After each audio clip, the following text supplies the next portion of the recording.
21 will now come to order. Please stand for the playing of the national anthem.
Councilmember Bankston, will you lead us in the pledge? Pledge allegiance to the flag of the United States of America and to the republic for which it stands, one nation, under God, indivisible, with liberty and justice for all. This evening, Council is grateful to have Minister Ayanna Fulham from Hope City Church lead us in prayer. Minister, welcome to Council. Good evening. Thank you guys so much for having me. Heavenly Father, God, we take the time to come before you, Lord, and we ask for your presence, God, to be in this meeting, God. We come before you, God, with humility and gratitude, God, acknowledging that all wisdom, authority, and all power, God, belongs to you. And so, God, we ask, God, that you will have your way in this meeting, God, that you will guide the council members with your wisdom, God, with your peace and with clarity that only comes from above. In Jesus' name, amen. Amen. Thank you so much, Pastor. Clerk, please call the roll.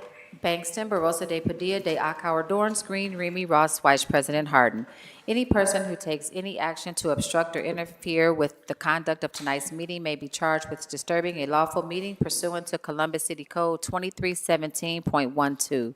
Any person who enters those areas of City Council chambers reserved for city officials or invited guests may be charged with criminal trespass pursuant to Columbus City Code 2311.21. Thank you, Madam Clerk. Can I get a motion to suspend the reading of the journal? Clerk, please call the roll. Bankston, Barosa de Padilla, de Akauer, Dorance Green, Remy Ross, Vice President Harden. Thank you, Madam Clerk. Are there any additions or corrections to the journal? There's one.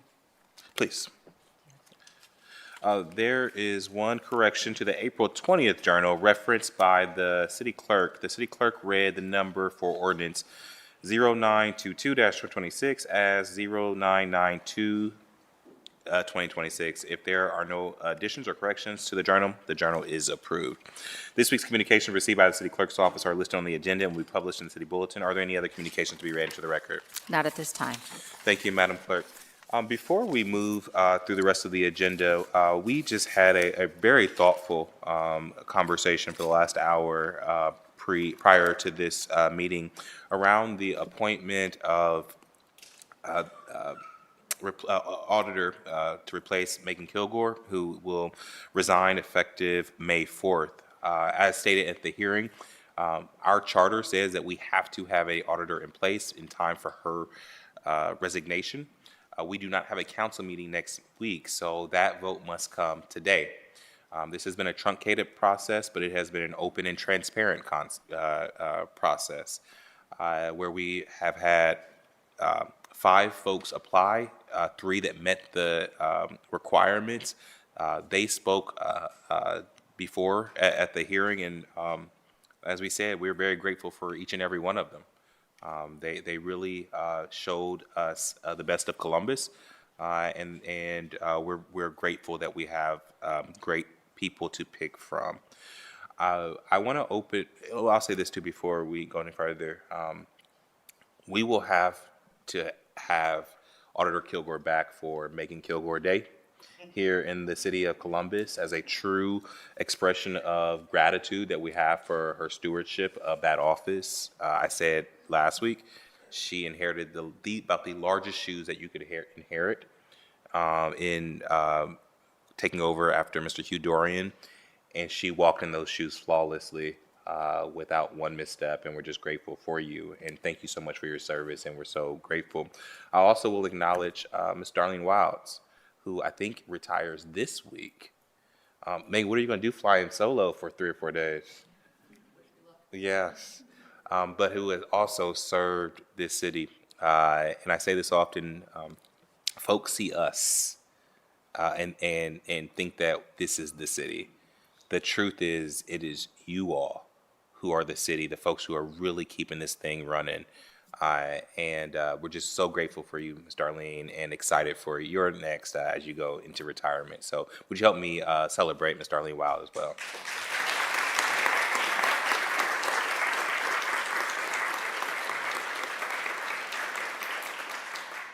With that, we have some city business to do. We have to deliberate and pick an auditor. So I would like to just open it up. Is there any more conversation that we'd like to have before I ask for a motion?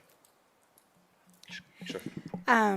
So first, I want to just start off with, we said these thank yous before, but I just wanted to speak to each candidate for just one moment. So I want to start with Kimberly, and I actually want to start with your sons. It is a big deal to bring your babies with you, and it is a big deal for them to see their mom doing this. And so I just want to say thank you for loving her and supporting her and making her the mom she is, the woman that she is.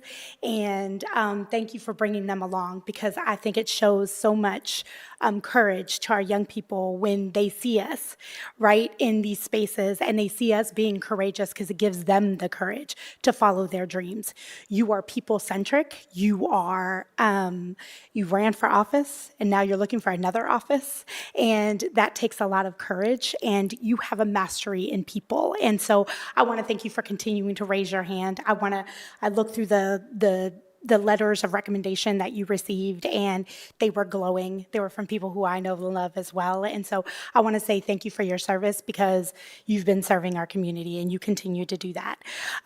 Garrett, I want to say thank you also to you. You have a level of, I mean, when I asked the question of like, how do you make this make sense to everyone else? I was also talking about me, Garrett, because Megan will tell you that sometimes I'm like, tell me like I'm 5, because to Nancy's point, this is a lot, or council member's point, this is a lot of mathing. And so making these complex ideas make sense, and you've been doing that. And coming here to the city, especially at a time like this when we have lots of complex issues to work through, is a lot. So thank you for raising your hand. And lastly, to Jackie, thank you. Thank you for your continued service here. Thank you for bringing fresh new ideas. Thank you for raising your hand to say, hey, I want to step up my service.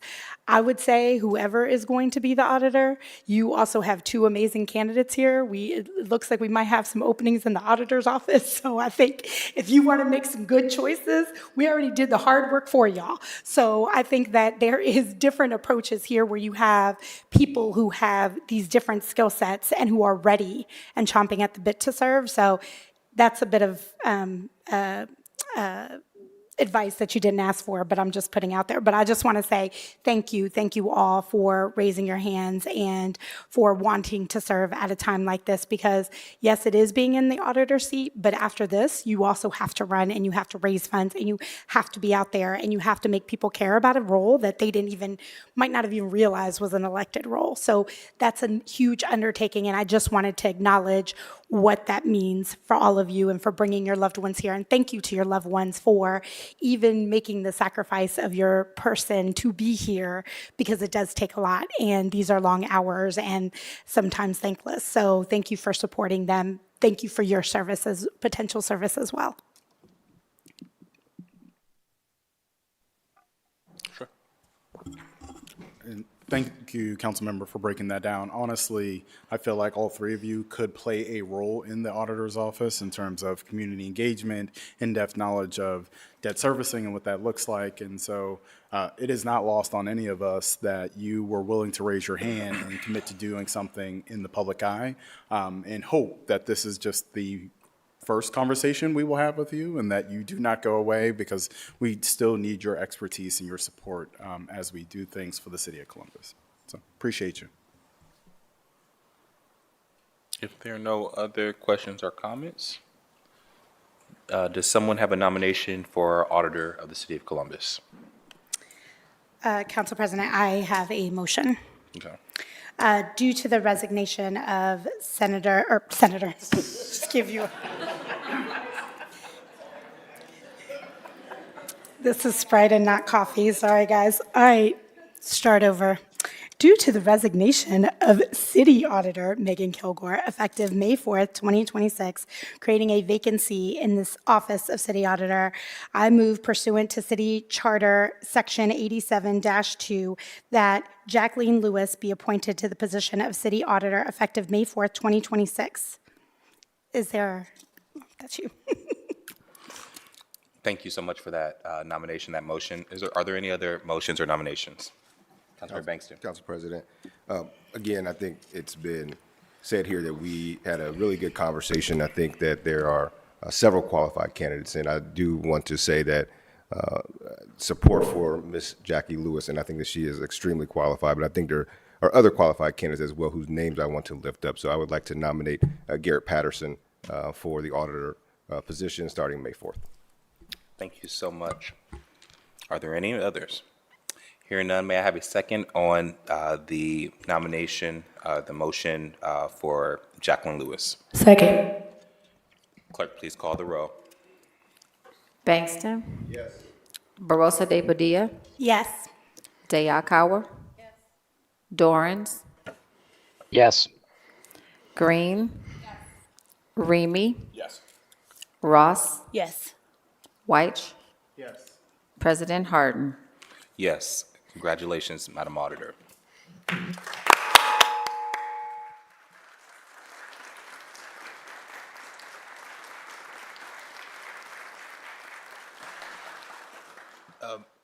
Auditor Lewis, what do we call it, designate? Would you like to come forward and say a few words before council?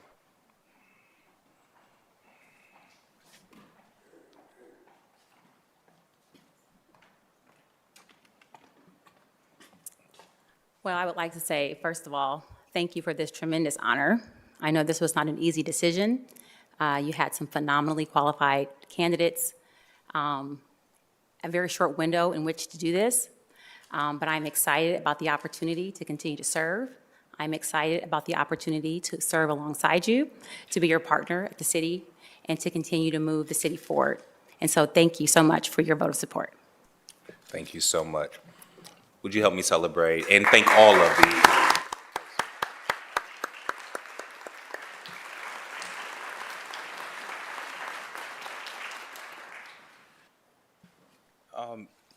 now we'll go around the dais for resolutions and updates from my colleagues, starting with Councilmember Bankston. Thank you, Council President. I know of resolutions, but one announcement this evening, just a final reminder that this Wednesday I am holding a hearing to unveil and discuss the steering committee's recommendations on the establishment of the city's first participatory budgeting pilot. And I am looking forward to sharing all of the progress made on the initiative to date and how residents can engage in the process moving forward. All persons wishing to speak during the hearing in person must email jbbrown@columbus.gov by 10 a.m. on Wednesday with the subject line Participatory Budgeting Hearing. Written testimony must also be received by 10 a.m. on Wednesday and emailed to Jonathan Brown at jbbrown@columbus.gov. Again, each speaker will be limited to their remarks lasting no longer than 3 minutes. And as always, it will be streamed on all of the city's streaming channels. Council President, that's all I have. Thank you, Councilmember Bankston. Councilmember Rosa de Padilla.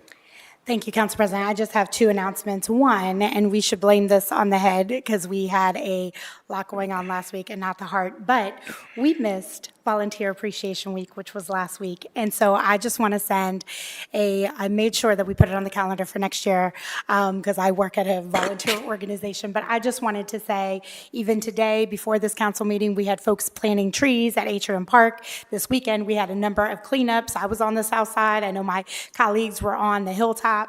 And we had a number of other events happening throughout the city. I just want to thank all of the folks who take their time out to give a little bit more to our community, to make our communities better, for the folks who stand in the gap, for the folks who offer their time, their talent, their treasure as a board member, as a volunteer, showing up for a cleanup day. If everyone gives just a little bit, we can inch closer and closer to the kind of community and the kind of city that we want. So I just wanted to acknowledge Volunteer Appreciation Week. And then secondly, if folks were out this weekend, it was a beautiful weekend, you probably saw it is prom season. So just a reminder to folks who are out, I know my daughter went to prom this year, 2026 senior parents. I'm in it with you. I feel all the feels. I just wanted to send a reminder to all of our young drivers to lock in, especially as you're driving big groups of friends, to remember to put your phones down, to remember to the best way that you can be the best friend is to make sure that your friends are driving safely and that you are taking care of the people that you love as you're transporting them to prom, to after prom, to your mama's best friend's house, to do whatever. So make sure that you're out there, that you're safe, and that you're making good choices. So happy prom season, and right around the corner is graduation season. So to all of our 26 graduating seniors, congratulations. I'm sure we'll be doing much more celebrations with all of them, but also to all of our parents, just a reminder to our kids as we're giving them those keys to our cars or their cars to remember to lock in and be safe. Councilmember Mom, make good choices. That was good, good advice. Councilmember Dayalkower. Thank you, Council President. On this evening's agenda, we have the first reading of Ordinance 0944-2026, which is a code change that would prohibit the feeding of deer in the city of Columbus. My team, along with the Department of Neighborhoods, has been leading a year-long community-focused discussion around deer and how the city can manage the population in our more densely populated areas, such as Clintonville. We're happy to be hosting a second community meeting to continue this discussion next week as we provide information and answer questions on the aforementioned no-feed ordinance before it comes for a vote, in addition to providing other updates on our deer policy discussions. This meeting will once again be held in Clintonville, this time at the Whetstone Library on Tuesday, May 5th from 5:30 to 6:30 p.m. This meeting will be open to all, but attendees are encouraged to RSVP as space is limited in the library. The RSVP form can be found at columbus.gov/deer-survey. Another item on Wednesday, April 29th, my colleague, Councilmember Rosa de Padilla, and I will be meeting with residents of Roberts Road to discuss road safety. For information on that, it is available on the Far West Side Area Commission Facebook page. And finally, since I will be on vacation for part of May, I wanted to alert everyone that the City of Columbus does now have a Memorial Day service. It is held on Memorial Day at 1 p.m. at the park adjacent to the Linden Community Center.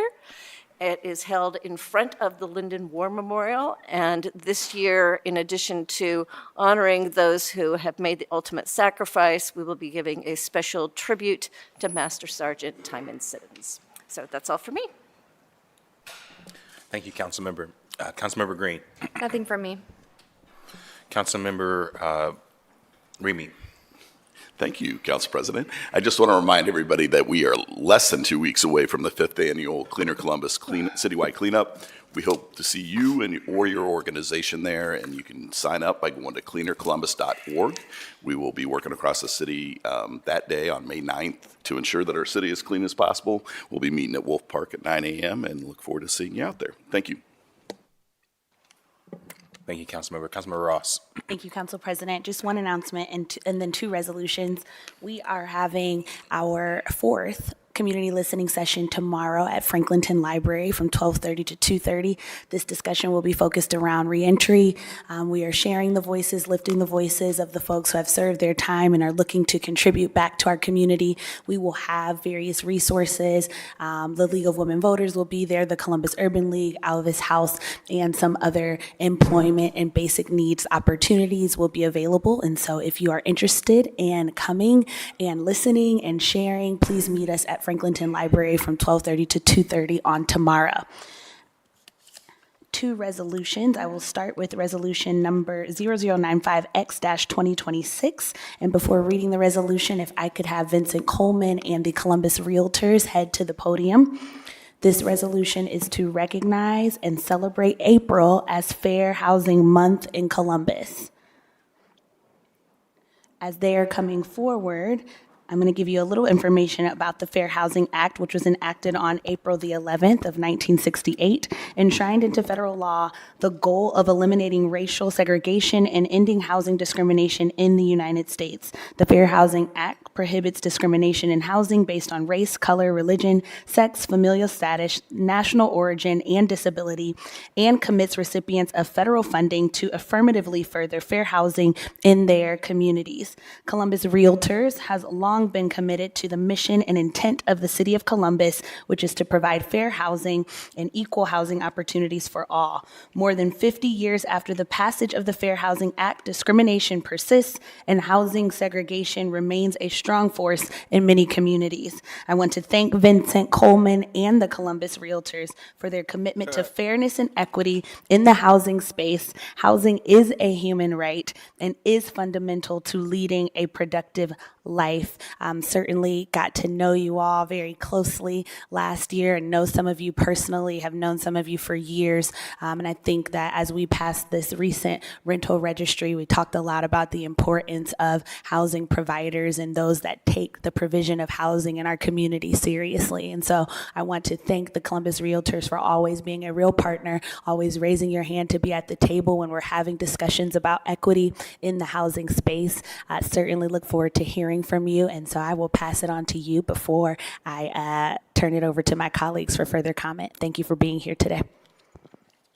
Thank you very much. Thank you, Council President Hardin and Chair Ross, and members of Columbus City Council for this recognition tonight.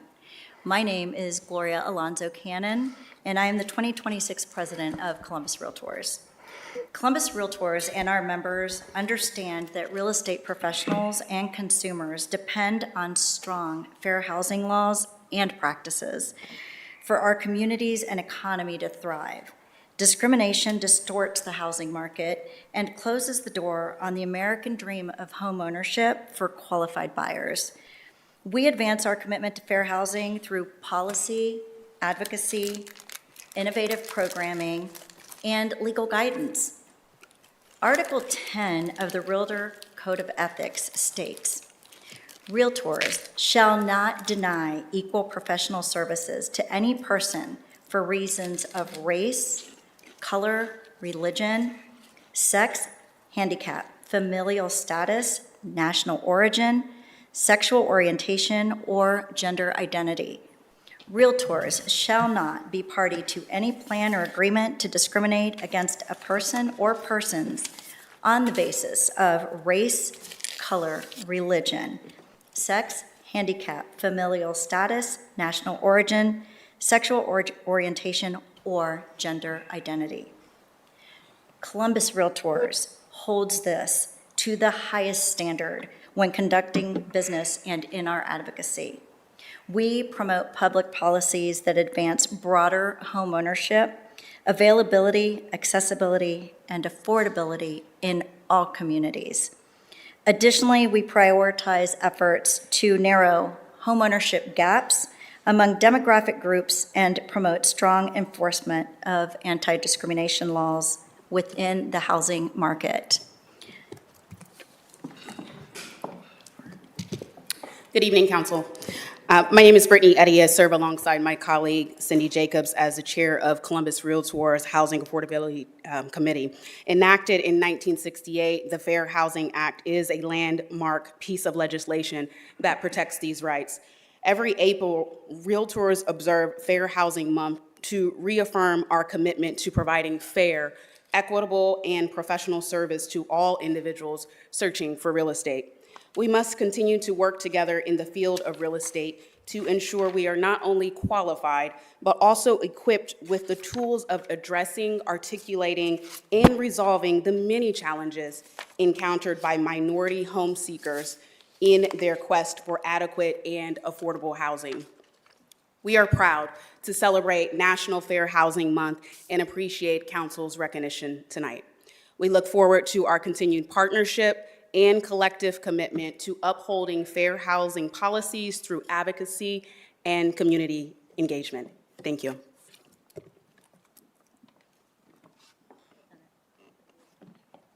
Do any of my colleagues have comments? Sure. Usually I look directly at a certain council member. Well, as a council member and a realtor, fair housing is about making sure everyone has access to opportunity, and that decisions about where people live are based on fairness, not bias. It also means recognizing that we still have work to do. It never ends. And so, we want to make sure that we're always working to access housing and that it's equitable across our community. But I do want to thank the Columbus Realtors for being here today, for the role that this organization plays to uphold those standards and help people navigate one of the most important decisions in their lives.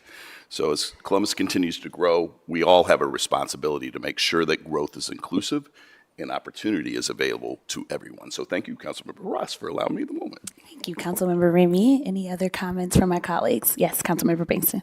I just want to say congratulations to the Columbus Realtors, and also a thank you.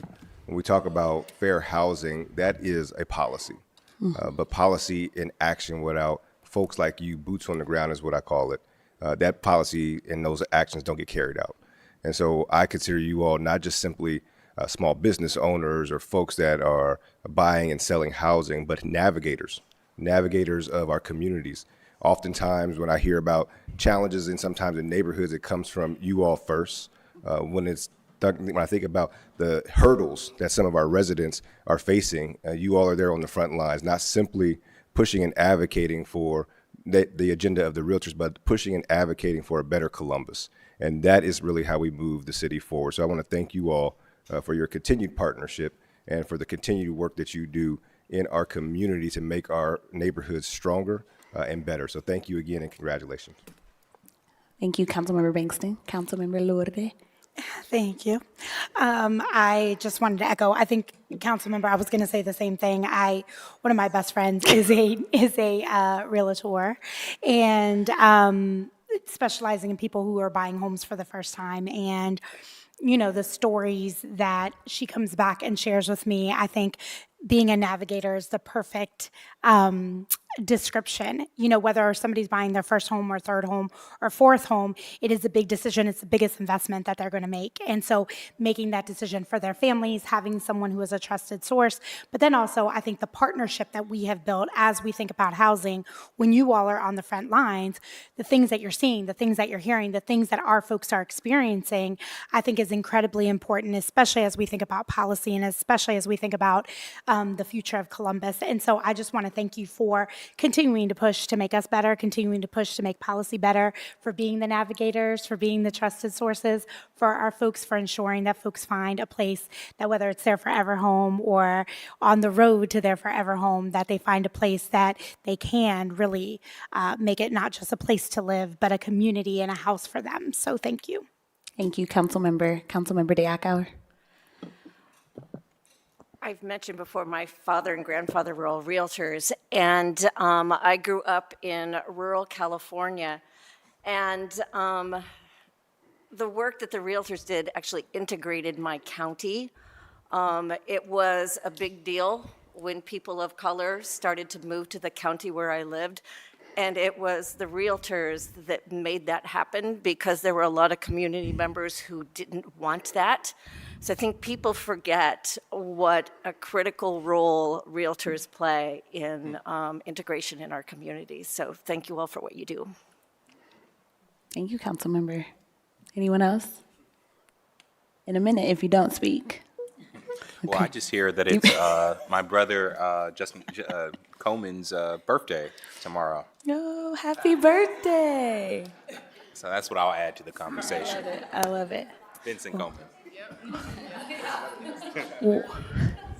Happy birthday, and thank you again, Columbus Realtors. And I think I don't have to convince all of you of the impeccable need that we have in our community. And so all of you continuing to stay in this work and do it as trusted partners is so ever important, both now and in the future in our city. So thank you again. And if I have no further comment from my colleague, I will move for adoption. Clerk, please call the roll. Bangston, Barosa de Padilla, de Akara, Dorans, Green, Remy, Ross, Weiss, President Harden. Adopted.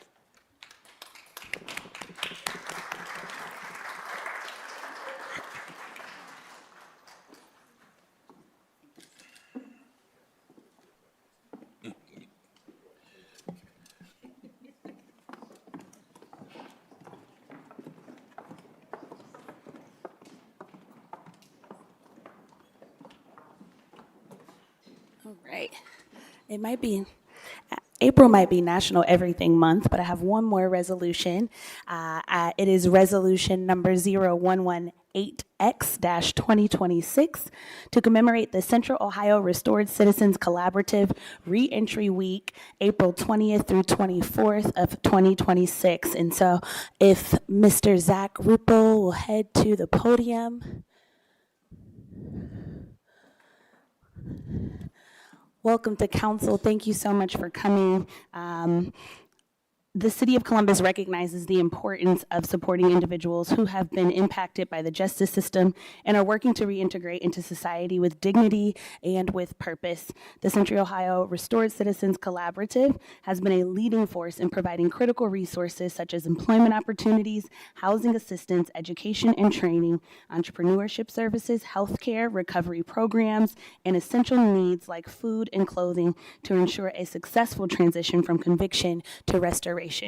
Reentry Week, observed from April 20th to April 24th, serves as an opportunity to raise awareness about the challenges faced by restored citizens, to celebrate their resilience, and to promote policies and programs that facilitate their full reintegration as valuable and active members of the community. The City of Columbus is committed to changing the narrative surrounding criminal justice by recognizing the efforts of restored citizens who seek to reclaim their rightful place in society, and by supporting organizations such as the CORCC in their mission to provide pathways to success. According to Franklin County's Reentry Task Force, estimates that about 2,212 adult inmates and 1,700 juvenile offenders are expected to leave Ohio's correctional and rehabilitative institutions annually and return to Columbus and the surrounding community in Franklin County. This makes Franklin County the third highest in the state for ex-offender releases. The task force emphasizes that housing, employment, health, and social services are critical to successful reintegration. The January 2024 point-in-time count by the Community Shelter Board found that 2,380 individuals are experiencing homelessness. Homelessness is a major barrier to reentry, and stable housing is essential for employment, health, access, and reducing recidivism. I want to thank the CRCC for their commitment to reducing barriers and creating opportunities to build awareness and promote reintegration. And with that, Zach, I will turn it over to you all for comment. Thank you for being here. Good evening, everyone. Council President Harden, President Pro Tem Dorans, and members of City Council. My name is Zach Ruppel. I use he, him pronouns, and on behalf of the Central Ohio Restored Citizens Collaborative, thank you for this annual recognition. I've served as a volunteer administrator with this collaborative for the last 7 years, and I am deeply grateful for the partnership that we've been able to establish with this council. This recognition comes, as already shared, at a critical juncture for reintegration. We are facing a perfect storm that threatens our city's resilience and the wellness of those with a conviction history. While incarceration and reentry rates remain high, the federal funding that once stabilized many local programs is drying up or already has disappeared. Essential reentry on-ramps for housing and jobs are disappearing from the community map. Meanwhile, the rights and protections of our residents are being rewritten by the Fed as policymakers continue to create permanent punishments.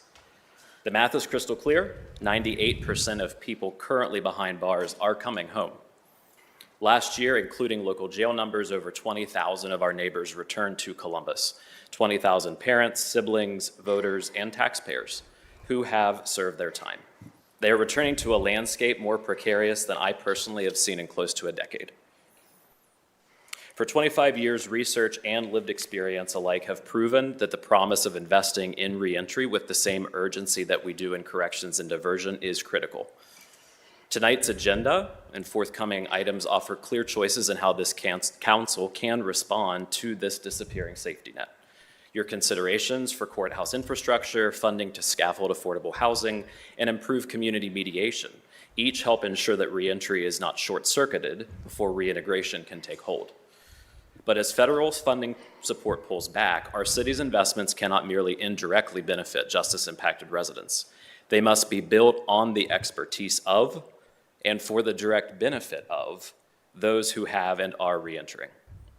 Earlier this year, CRCC provided many of your staff experts with a robust set of recommendations for innovation and for action, and we look forward to remaining in close communication with your teams this year. Justice involvement is not a mysterious phenomenon, nor is the basic idea of a fair chance.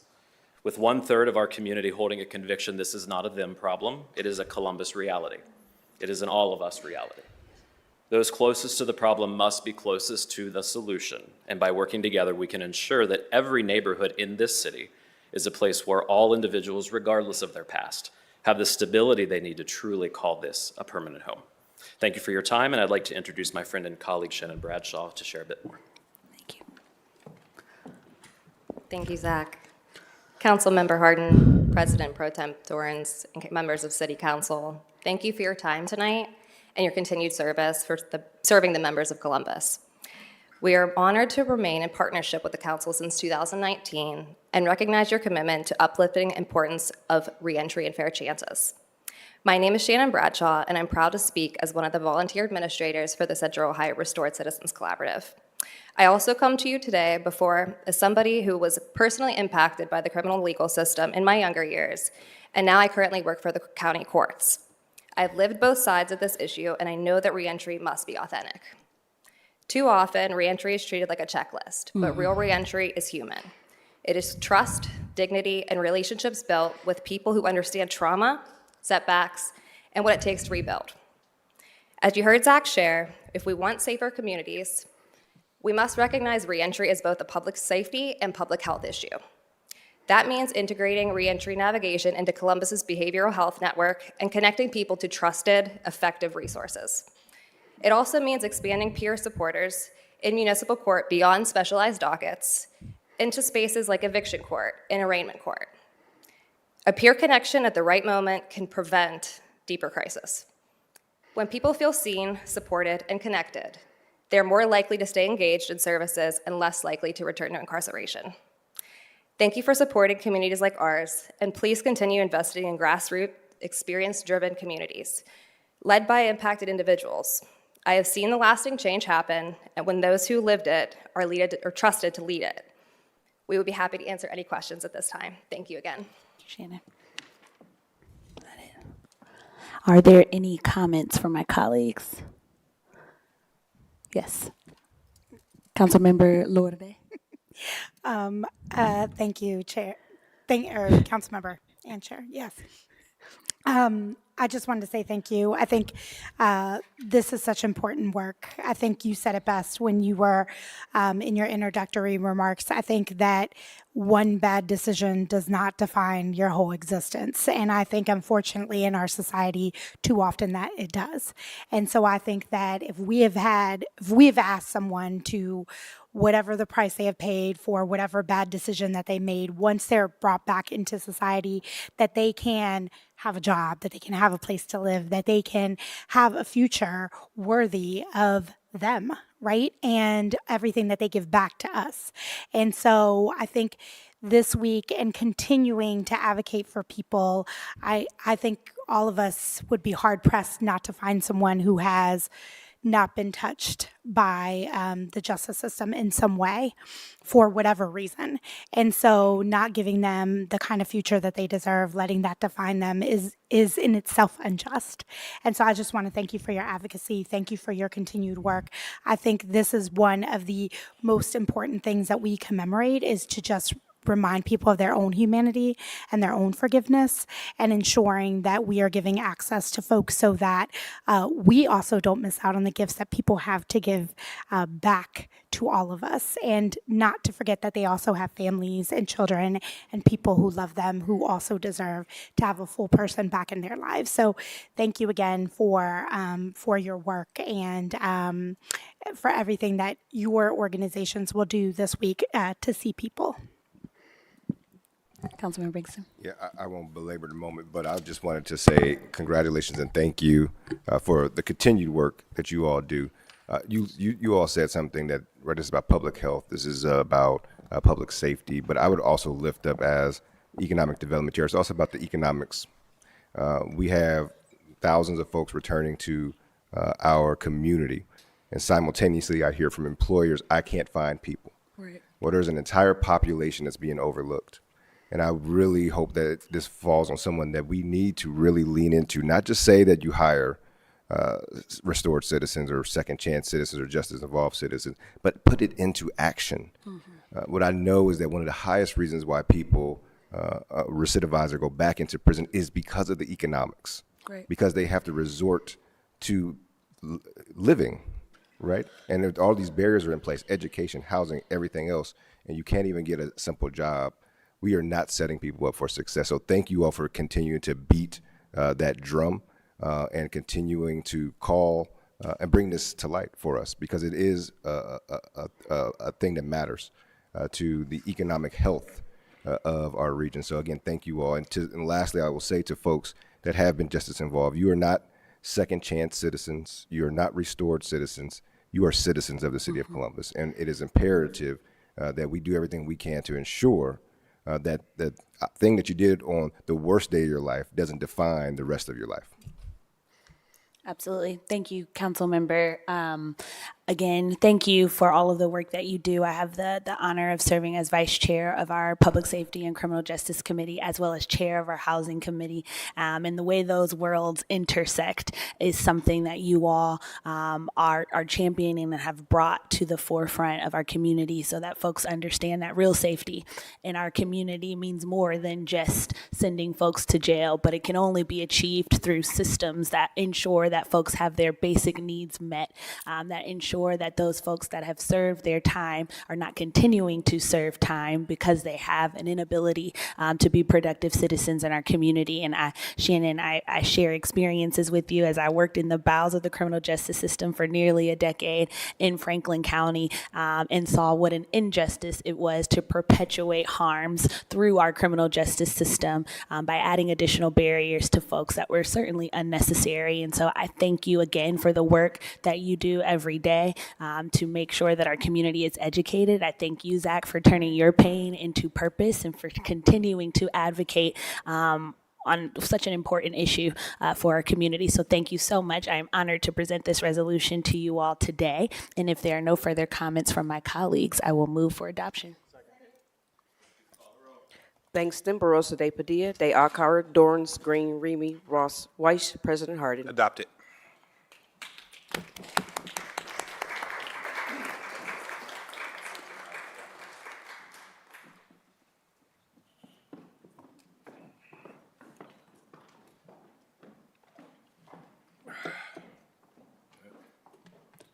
Thank you, Councilmember. Councilmember Weiss.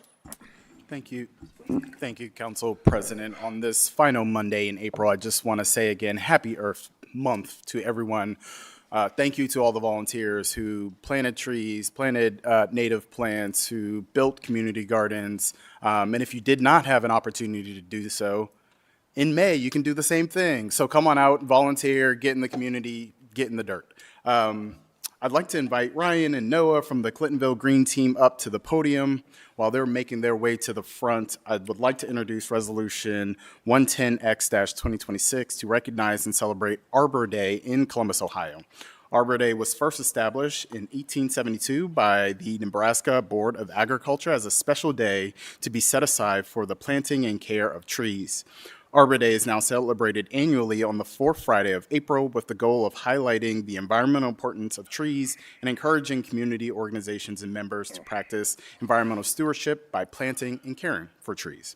Trees are a vital component of our community. They help combat climate change, reduce energy consumption and costs, filter the air, and provide necessary habitat for wildlife.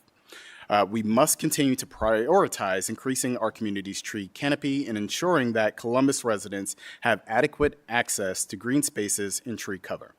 And additionally, trees are a social justice issue. Across our state and our community, we have seen the persistent impact of historic policy that has systematically undermined Black and brown communities, including the removal of access to tree cover. It is vital that we continue to increase our city's tree canopy and champion policy and action that ensures a sustainable future for all, including minority populations and underserved communities here in Columbus. Ryan and Noah, thank you both for the work that the Clintonville Green Team does to champion sustainability and increase our community's tree canopy. We are also grateful for the meaningful work you do in the city to engage community members and to advocate for the environment. Before I move for adoption, would you like to share a few words? Yes, we would. Thank you. Hello, I'm Ryan Foshi, co-chair of the Clintonville Green Team. That's the Green Committee of the Clintonville Area Commission. With me is Noah Faust, project leader for Columbus Arbor Fest. Today, we're here to talk about trees. It feels a little funny to stand here without our partners today because we're accustomed to working with partners across the city very often. Working on trees in Columbus is always a group effort. Sure, we organize a community festival about trees, Columbus Arbor Fest. That comes up on August 22nd at Whetstone Park in Clintonville. But it's all the partners and the community that makes that festival so interesting and full of life. Organizations like Franklin Soil and Water Conservation District, Columbus Rec and Parks, local volunteers and civic groups and nonprofits have been the key to protecting and restoring a high-quality tree population in our city. Among many others, I'd like to name some groups and people that I consider local heroes.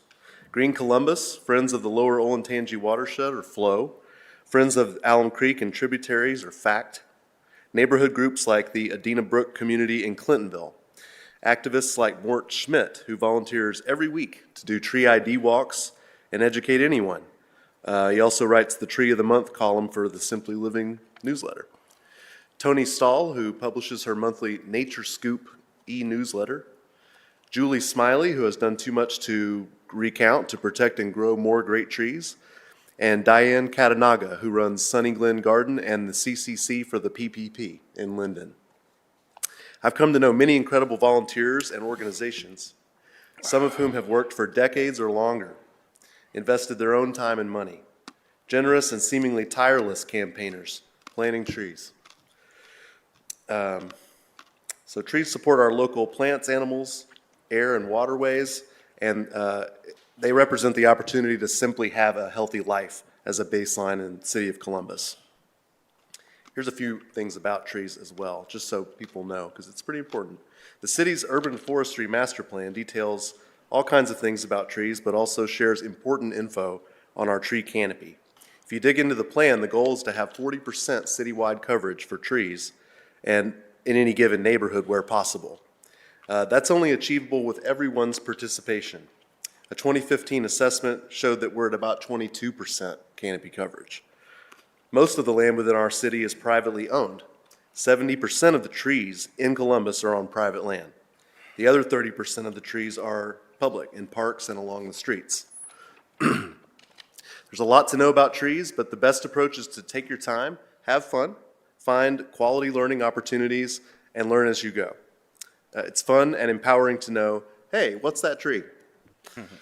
First, focus on a few native trees that you like and are easy for you to remember. For example, oaks are a keystone species, meaning their presence is crucial for the health and biodiversity of many ecosystems. Oaks, you know, the ones with acorns, provide food in the form of acorns and leaves and offer habitat through their branches, canopies, and fallen leaves. They host more caterpillar species than any other plant genus in North America, over 900 types of caterpillars, making them particularly important.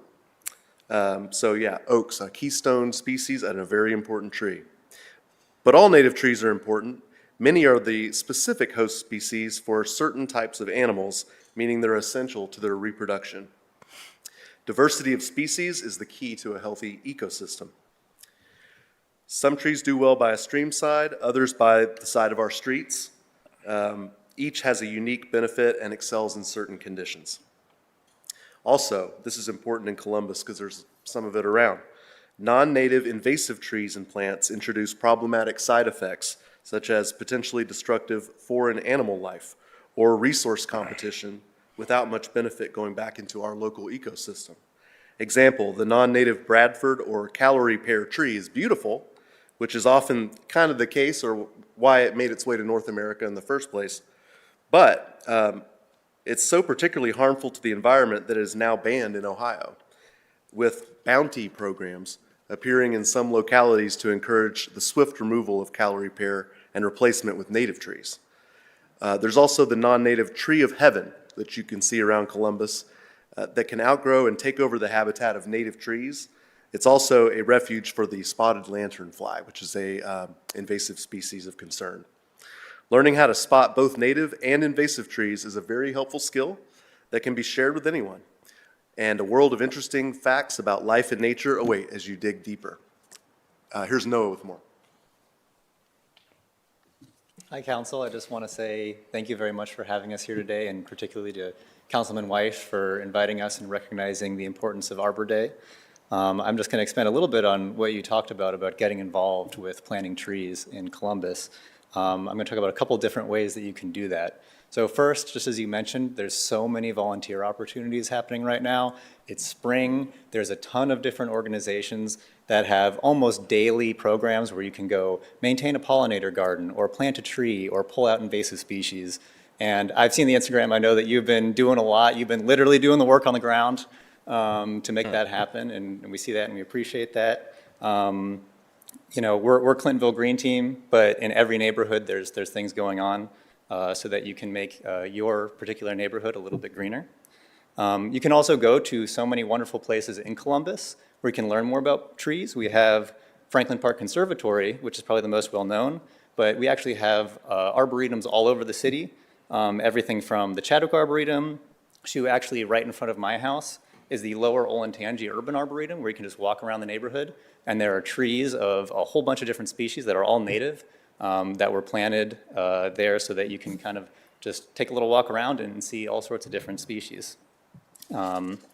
Third, you can plant a tree yourself. It's not too hard. You can look up some information online, make sure you don't put it under a power line or over a sewer line, and you can have a tree of your own that is going to grow for decades. It's just become more and more valuable, provide beauty and shade, and make the neighborhood better for everybody who walks under the shade of that tree.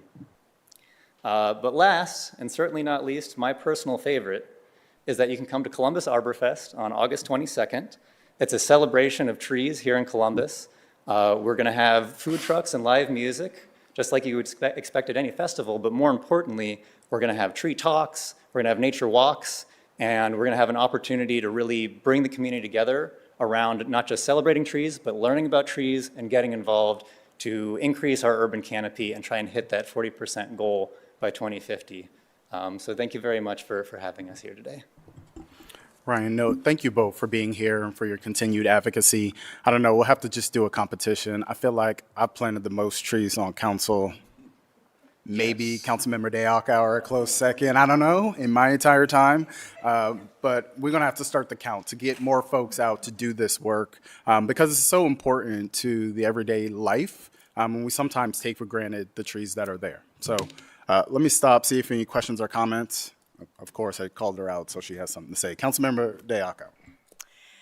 Thank you for doing real things, for actually being out there and engaged in planting trees. Lots of people like to talk and point out that other people should be planting trees, but you're doing the real work.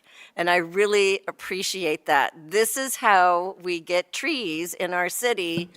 Go out and plant a tree. Thank you so much for your work. Anyone else? I think, you know, one thing that we hear often in public service is as we're thinking about, you know, the landscape of streets and other things, this is something that we've incorporated as we're thinking about our streetscape projects is how do we add to our urban canopy? And I just want to say thank you for your continued advocacy. Thank you for planting trees.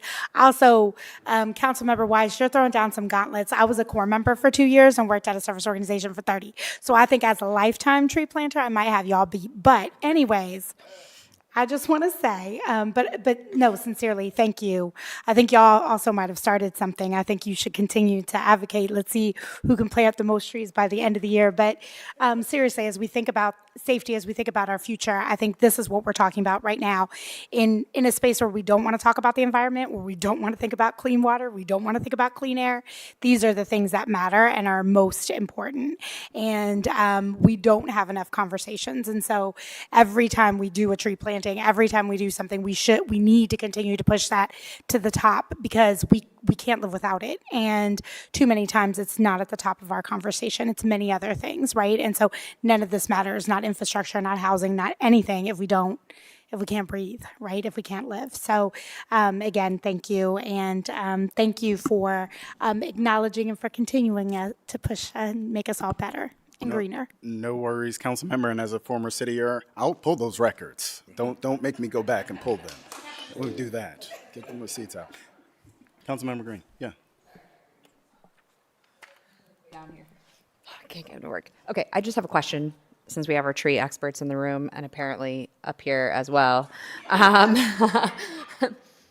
you just, so through the programs that you're working on, are you able to just go and plant a tree anywhere? Like, can you, what's the process of like, if I want to put a tree in the right of way, maybe this is a question for public service, something I hear a lot on the Hilltop of people being like, we deserve, beautifully shaded streets as well, which absolutely we do.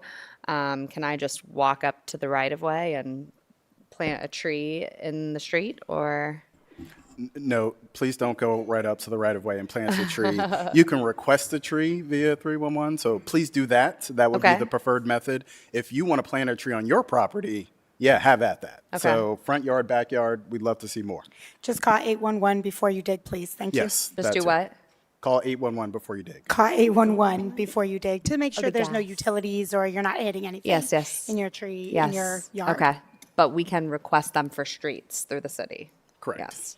And there are And great videos to tell you And you how guys to will be plant there it next properly. All right. Just seriously, I know we're joking around, but seriously, one of the reasons is in the right of way. It is a public right of way. And so when there's work to be done, that's why sometimes folks will get upset. Also, depending upon where you plant the trees, if the roots mess up your sidewalk, you're then responsible for it. So there's lots of different reasons you don't want to do that. But I think you can ask the experts, which is why going to the city is really important. But on your property, certainly you can plant what you want, making sure that they're the right species so you don't invite other friends that we don't want on your property or in our community. Yes. Look at all this debate on trees. Okay. That's what Thank we you. love Thank to you. see. With that, I move for adoption. Clerk, please call the row. Bankston, Barosa de Padilla, de Akauer, Dorrance, Green, Remy, Ross, Weiss, President Harden. Adopted.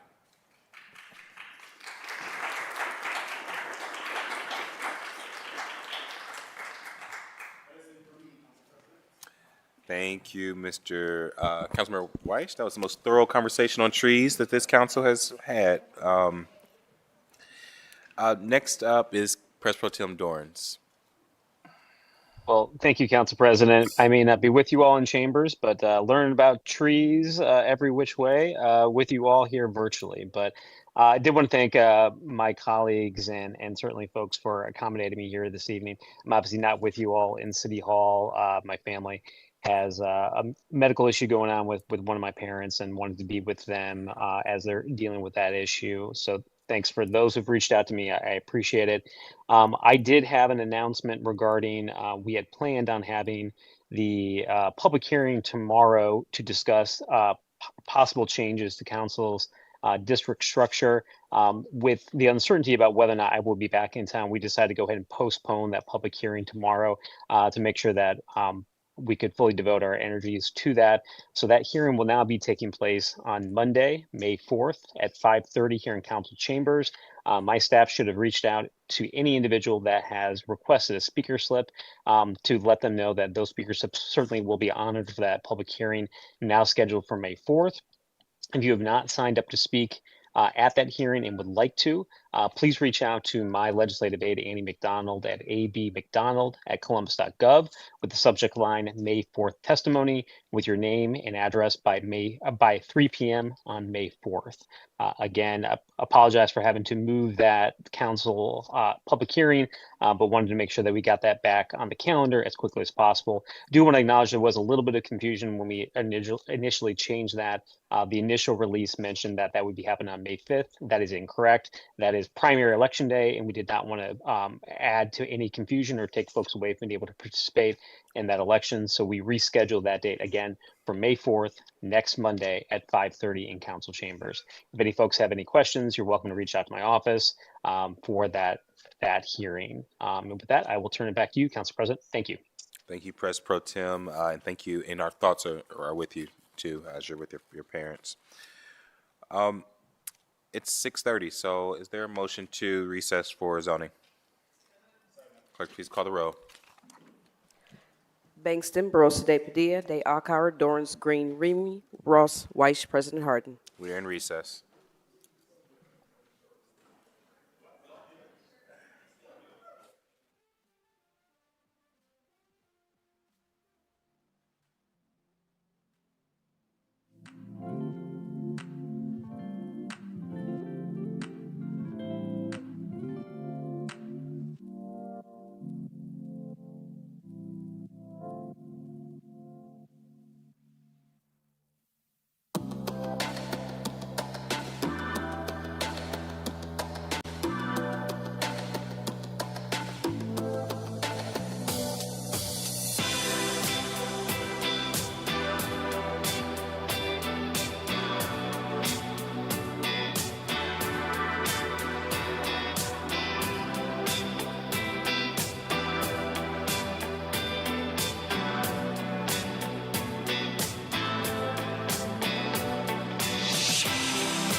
Call the roll. You can call it. Bankston, Barosa de Padilla, de Alcar, Dorans, Green, Remy, Ross, Weiss, President Harden. Can I get a motion to suspend for the reading of the journal? Clerk, please call the roll. Bankston, Barosa de Padilla, de Alcar, Dorans, Green, Remy, Ross, Weiss, President Harden. Are there any additions or corrections to the journal? Here, none. The journal is approved. We'll now go to the zoning committee. Councilmember Doran chairs that committee. All members serve one. And Councilmember, the floor is yours. Thank you, Council President. Again, as I mentioned during the regular meeting, just appreciate folks' flexibility with me being virtual tonight while I'm dealing with my family situation. I do want to acknowledge that we had many members of the public planning to come down to testify tonight on two pieces of legislation within this committee. Appreciate those individuals understanding that we are going to be postponing those pieces of legislation to later in May. And I did confirm the city attorney's office that those who have signed up to speak on those ordinances will have their speaker slips transferred to that night that we consider those ordinances and will not need to sign up again. Again, if you have any questions about that, you're welcome to reach out to my office or certainly Kevin McCain from our zoning folks in the Legislative Research Office. As always, I explained our current rules speaking before council on rezonings or variances. We only hear a staff presentation for ordinance that have a disapproval from a recommending body, or if we have a public speaker to sign up to speak against an ordinance. We permit 3 speakers on each side of an ordinance, 3 proponents, 3 opponents. We ask that those speakers limit their remarks to 3 minutes per the standard rules of City Council. All speakers in the council variance, including city staff, area commissioners, applicants, and members of the public, will be sworn in before they give testimony. Representatives of an area commission are always able to speak on an ordinance and do not need to fill out a speaker slip, but we do ask you alert city staff of your intention to speak at this hearing. For our agenda here tonight, we did have 11 public speaker slips signed up to speak. Again, though due to postponing and pending legislation, again, those speakers were notified of the new dates that those ordinances will be considered in the month of May. On the advice of the city attorney's office, we'll now swear in city staff. Please stand and raise your right hand to be sworn in. Do you swear or affirm the testimony you're about to give shall be the truth, nothing but the truth, that you shall answer under pain of penalty of perjury? If so, please say I do. I do. Please let the record reflect that Joseph Rose and the Department of Building and Zoning Services have been sworn in. First, we have ordinance number 0290-2026 to rezone 2100 Hard Road, being 5.0 plus acres located in the north side of Hard Road, 150 plus feet west of Stoneford Drive, from LRR Limited Rural Residential District to AR1 Apartment Residential District.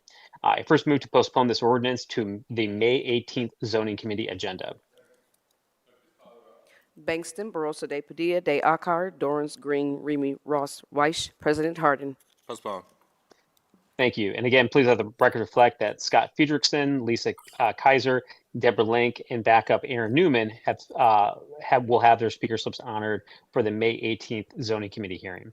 Next, we have ordinance number 1035-2026 to rezone 7801 and 7809 Olentangy River Road, being 5.82 plus acres located in the west side of Olentangy River Road, 370 plus feet south of Clubview Boulevard, from R1 Rural District to LAR12 Limited Apartment Residential District.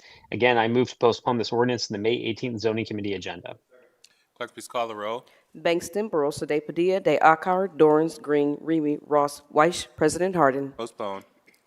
Thank you. And again, let the record reflect that Russell Carnahan, Paul Peterson, and Brian Hunt, and backups Ryan Borchers and Aaron Newman will have their speaker slips again honored for the May 18th Zoning Committee agenda.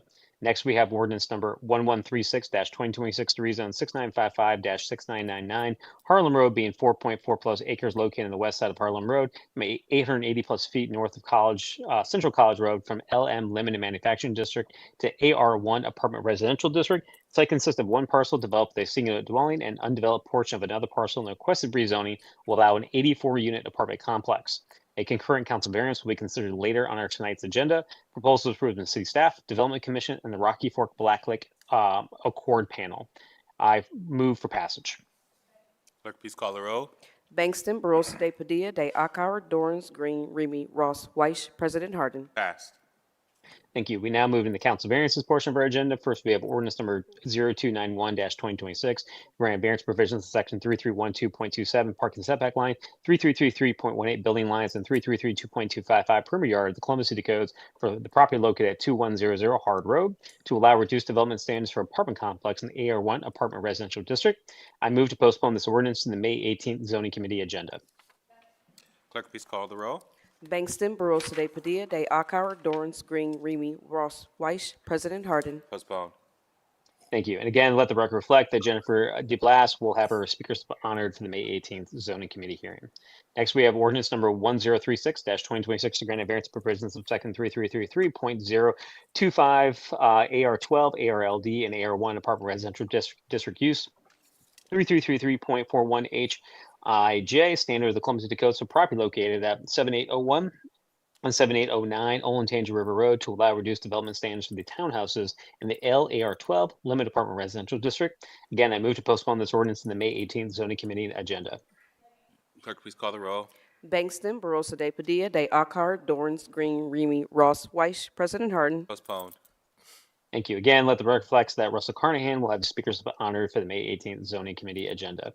Next, we have ordinance number 1116-2026, again, at variance provisions, section 3332.035 R3 residential district, 3312.49C required parking, and 3332.05 A4 area district lot width requirements, and 3332.13 R3 area district requirements, the Columbus City Code for the property located at 1289-1291 East 17th Avenue to allow a two-unit dwelling with reduced development standards in the R3 residential district. The site consists of one undeveloped parcel that was formerly developed a two-unit dwelling, and the requested council variance will allow a construction of a two-unit dwelling, which is not allowed in the current zoning district. Variances to reduce required parking, lot area, lot width are also included in the request. Proposal approved from city staff and the South Linden Area Commission. I first move to accept the entire staff report into evidence as an exhibit. Clerk, please call the row. Bangston, Barosa de Padilla, de Akauer, Dorrance, Green, Remy, Ross, Weiss, President Harden. Accept it. Thank you. Next, I move to adopt the findings of staff, the findings of council. Clerk, please call the row. Bangston, Barosa de Padilla, de Akauer, Dorrance, Green, Remy, Ross, Weiss, President Harden. Adopt it. Thank you. And finally, move for passage. Clerk, please call the row. Bangston, Barosa de Padilla, de Akauer, Dorrance, Green, Remy, Ross, Weiss, President Harden. Passed. Thank you. Next, we have ordinance 1137-2026, granted variance provisions of sections 3309.14A, height districts 3312.21D, landscaping and screening, 3332.06 R rural area district requirements, and 3333.18 building lines, and 3333.255 perimeter yard of the Columbus City Codes for the property located at 6955-6999 Harlem Road to allow reduced development standards for apartment complex in the AR1 apartment residential district and reduce lot sizes in the R rural district. This is a concurrent variance to rezoning we considered earlier in tonight's agenda, which will allow a reduced development standards for an 84 apartment unit complex on the tract 1 of the parcel and reduce lot size for tract 2 and tract 3 for a future lot split as shown in the submitted site plan. Tract 2, currently developed with a pole barn structure, is to remain under current ownership, and tract 3 proposed for a drainage basin expansion for existing proposed apartment complex properties to be combined with the existing apartment complex property to the west. Variances are required because the proposed development site and lot splits cannot meet all development standards in the current district. The proposal is approved from city staff and the Rocky Fork Blacklick Accord panel. I first move to accept the entire staff report into evidence as an exhibit. Clerk, please call the row. Bangston, Barosa de Padilla, de Akauer, Dorrance, Green, Remy, Ross, Weiss, President Harden. Accept it. Thank you. Next, I move to adopt the findings of staff, the findings of council. Clerk, please call the row. Bangston, Barosa de Padilla, de Akauer, Dorrance, Green, Remy, Ross, Weiss, President Harden. Adopt it. Thank you. And finally, move for passage. Clerk, please call the row. Bangston, Barosa de Padilla, de Akauer, Dorrance, Green, Remy, Ross, Weiss, President Harden. Passed. Thank you. Next, we have ordinance 1139-2026, granted variance provisions of section 3332.037 R2F residential district, 3332.18D basis of computing area, and 3332.25 AB required side yards of Columbus City Codes for the property located at 427 Hanford Street to allow to conform a 7-unit apartment building with reduced development standards in the R2F residential district. This site consists of one parcel developed with a 7-unit townhouse-style apartment building, and the requested council variance will conform the existing development and update the on-site parking with a new detached garage. A council variance is required because while the current district allows 1 single or 2 unit dwellings on a lot, it does not allow a 7-unit apartment building. Variances for lot coverage and required side yards are also included in the request. Proposal has approvals from city staff and the Columbus South Side Area Commission. I first move to accept the entire staff report into evidence as an exhibit. Clerk, please call the row. Bangston, Barosa de Padilla, de Akara, Dorans Green, Remy Ross Weiss, President Harden. Accept it. Thank you. I next move to adopt the findings of staff, the findings of council. Clerk, please call the row. Bangston, Barosa de Padilla, de Akara, Dorans Green, Remy Ross Weiss, President Harden. Adopt it. Thank you. And finally move for passage. Clerk, please call the row. Bangston, Barosa de Padilla, de Akara, Dorans Green, Remy Ross Weiss, President Harden. Passed. Thank you. And finally, we have ordinance number 1143-2026, a granted variance and provisions of section 3332.035 R3 residential district of the Columbus City Code. So the property located at 2930-2932 Medina Avenue to allow a 2-unit dwelling in the R3 residential district. Site consists of 1 undeveloped parcel, and the requested council variance will allow it to be developed with a 2-unit dwelling. A requested council variance is required because the current district prohibits 2-unit dwellings. The proposal is approved from city staff and the North Linden Area Commission. I first move to accept the entire staff report into evidence as an exhibit.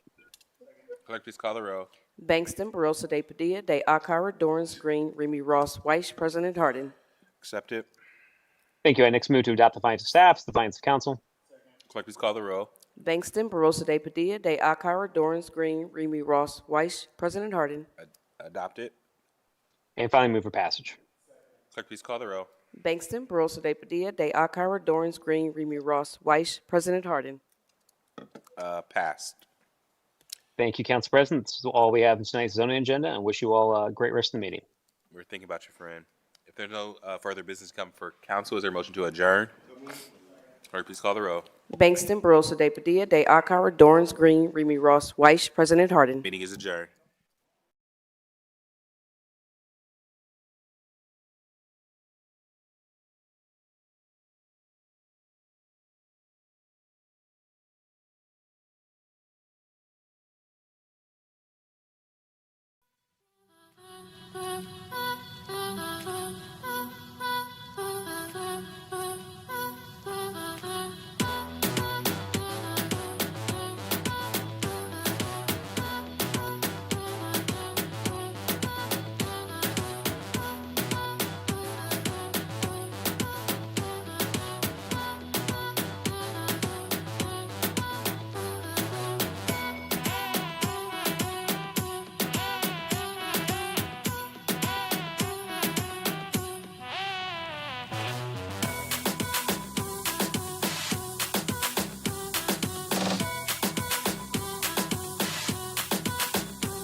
Meeting number 21.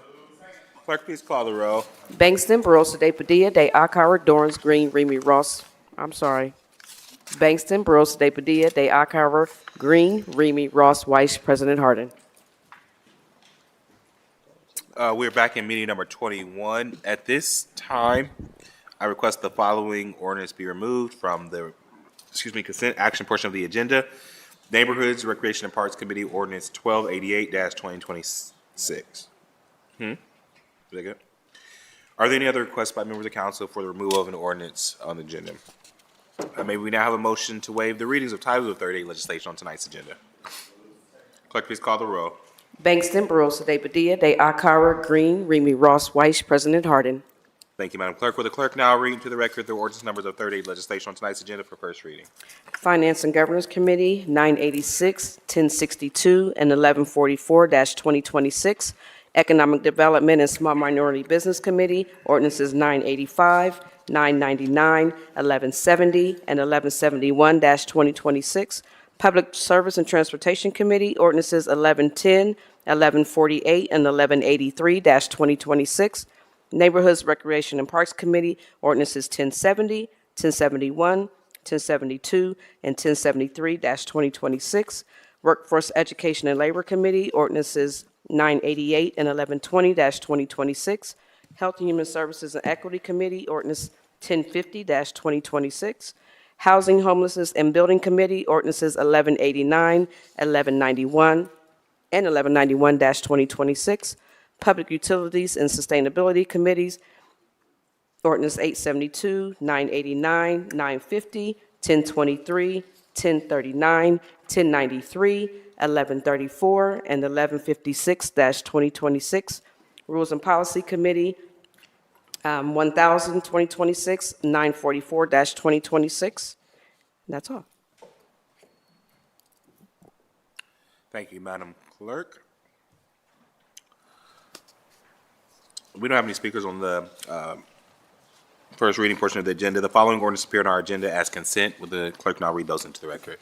Sure. Resolutions of expression, 113X, 111X, 112X, 108X, and 109X-2026.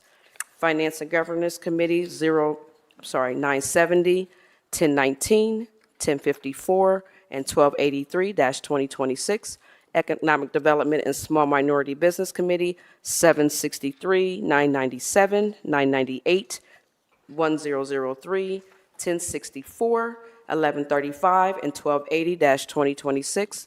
Public Service and Transportation Committee, Resolution 0083X, ordinances 1029, 1032, 1095-2026. Neighborhood Recreation and Parks Committee, ordinances 956, 1090, and 1186-2026. Workforce Education and Labor Committee, 1047 and 1145-2026. Public Safety and Criminal Justice Committee, ordinances 1045, 1187, and 1288-2026. Housing, Homelessness, and Building Committee, ordinances 1037, 1059, 1065, 1089-2026. Public Utilities and Sustainability Committee, Resolution 0082X, ordinances 601, 673, 689, 957, and 1097-2026. Rules and Policy Appointments, A0081, 0082, and 0083-2026. Thank you, Madam Clerk. We have one speaker on the consent portion of the agenda, Sherry Smith. Ms. Smith, welcome to council. Yes, ma'am.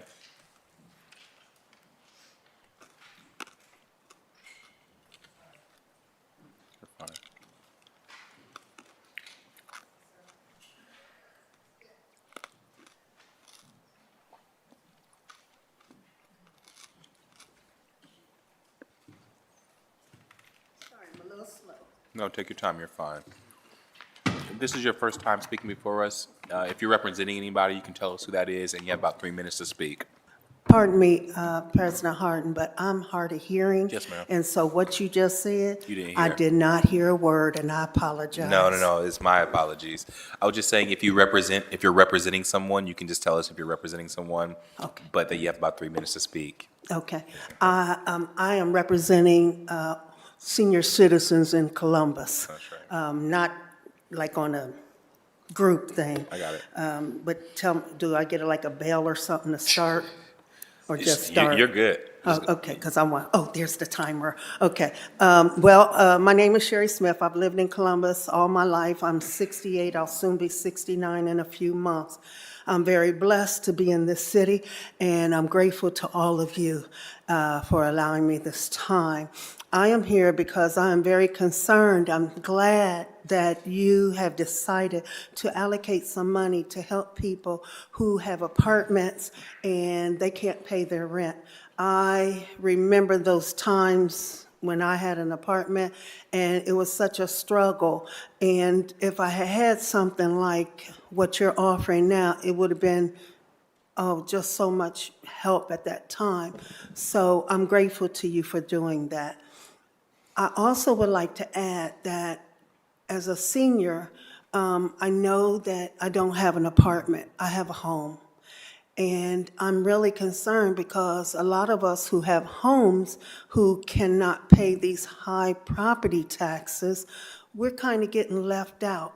And a while ago, the Catholic Social Services and the Auditor's Office put something together to help people who were in my type of situation. That funding is no longer available. So I'm just saying that we also need help, but it's with property taxes. Mortgage is paid off, but I don't want to lose my home either. So I don't know if this would even fall under that, but I'm hoping that it does. The other thing is, I'm sorry, I'm a little nervous. The other thing is, I'm looking at the clock, bear with me, but a lot of times, those of us who, even when we were trying to get the funding from Catholic Social Services, one of the things they said was if you had a life estate, and I don't know if you all understand, a life estate is when, say for example, my mother passed away, left the house to 4 siblings. She left me with the life estate. I live in the home. I'm responsible for everything. Nothing is given to me by my siblings. In fact, many times siblings are fighting over the property, but with the life estate, you have it, it's under your name until you move or die.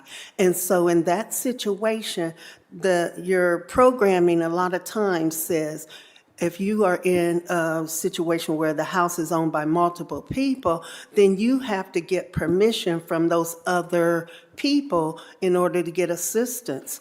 And it doesn't work for everybody because sometimes the siblings want you out anyway. So if I were to send some of that paperwork to them to get that help, they would never have signed it, never.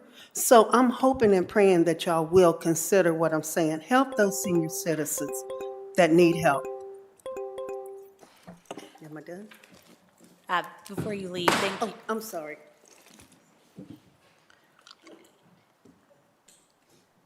I'm sorry.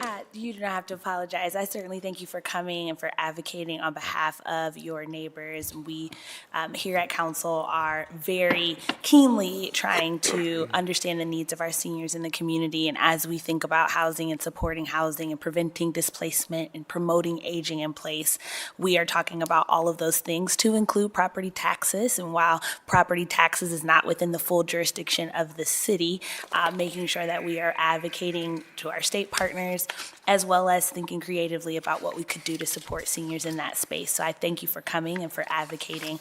I've also been able to help work through some of those probate issues. We used to do it at the city attorney's office through our owner-occupied initiative when seniors would come in and need support and need home repair resources, but had probate issues to work through. And so if you are coming up against those issues, I would encourage you to reach out to our office, and I'm sure that we can be able to help you navigate through those so that you still have access, particularly if you are responsible for taking care of that piece of property and if you are living in that piece of property. And so even if there seem to be barriers before you, please reach out to us so that we can try to help you navigate through some of those things. All Well, right?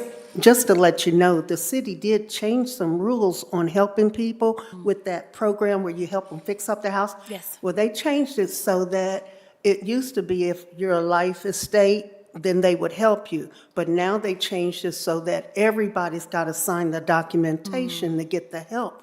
And everybody's not going to sign it, so a I'll lot of. certainly look into that and Thank see you. what we can do. Yeah. Thank you. Thank you. Thank Ms. you Smith. very much for your time. Thank you, Ms. Smith. If there are not any other questions or comments on the consent portion of the agenda, is there a motion for approval? Clerk, please call the row. Bangston, Barosa de Padilla, Green, Remy Ross, Weiss, President Harden. The consent portion of our agenda is passed. We'll now proceed with second reading. First committee to come before council is the Public Service and Transportation Committee chaired by Councilmember Barosa de Padilla. Councilmember, the floor is yours. Thank you, Council President. I have two items today on second read for Public Service and Transportation. The first is 0924-2026 to amend the 2025 capital improvement budget to appropriate funds within the Street and Highway Improvement Fund to authorize the Director of Public Service to enter into a contract modification with Kimley Horn and Associates Incorporated in connection with the intersection Hilliard-Rome Road at Rainier Road, those are lots of R's, project, and to authorize the expenditure of up to $1 million from the Streets and Highway Improvement Fund to pay for the project. This project in District 2 involves improvements to the intersection of Hilliard, Rome Road, and Rainier Road. This intersection is listed on the High Injury Network. The project includes improvements to Rainier Road both west and east of Hilliard, Rome Road. Improvements include intersection capacity, mobility, pedestrian, and bikeway facility additions, asset management, lighting additions, and updated infrastructure. All intersection approaches in the project will also be widened. So, Deputy Director, we talked about this before. This is just the design phase of this project. Usually, can you just talk a little bit about how long that takes and when residents might start to see shovels or not shovels, big actual machinery and orange cones, but in the ground when they will start to see movement on the project? Thank you, Chair. Good evening, President Harden, Council. I'll talk as best as I can here.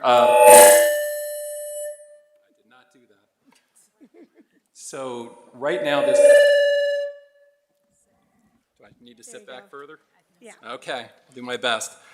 This project is slated for construction in 2028. We just got through preliminary engineering, and this design cost is literally for the plans, for creating a set of plans for contractors to bid on. The one thing I'd like to add on it that we are going through, we're improving the intersection, so think wide nodes, thin roads. We're going through and we're actually widening out the intersection to process all the traffic from the interchange, and it does include improvements on Renner Road.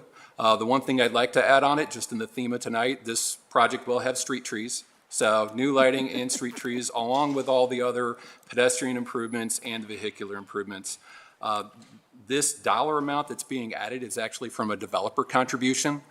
We pursued MORPC funds on this, so federal funds, and the developer's actually paying for all the design costs. So we were able to leverage a lot of money here to actually go secure federal funding for this project that should be shovel in the ground hopefully late 28, if not early 29. Perfect, and thank you for highlighting that. I think as we talk about all of the infrastructure dollars and how we have different tools in the toolkit that we can use to leverage dollars to ensure that we are addressing especially those problematic intersections that are on the high injury network. It's always important to show. Again, I've tried to, for my colleagues, we've had conversations about this, highlight when things are happening in your particular district, what those improvements look like. So as you go back and you talk to residents, you can highlight some of the good things that are coming. I know that it's not always on the timeline in which we would want it, but I think that the time and care to ensure that we are addressing all of the concerns, especially on this stretch, and I know Councilmember my Vice Chair, I know this is something that you often talk about and something that we're going to talk about this week with residents, that this is one of those problematic intersections. So thank you for highlighting that. Do my colleagues have any additional questions or Comments? Seeing none, I move for passage. Clerk, please call the row. Bangston, Barosa de Padilla, de Akara, Green, Remy Ross Weiss, President Harden. Passed.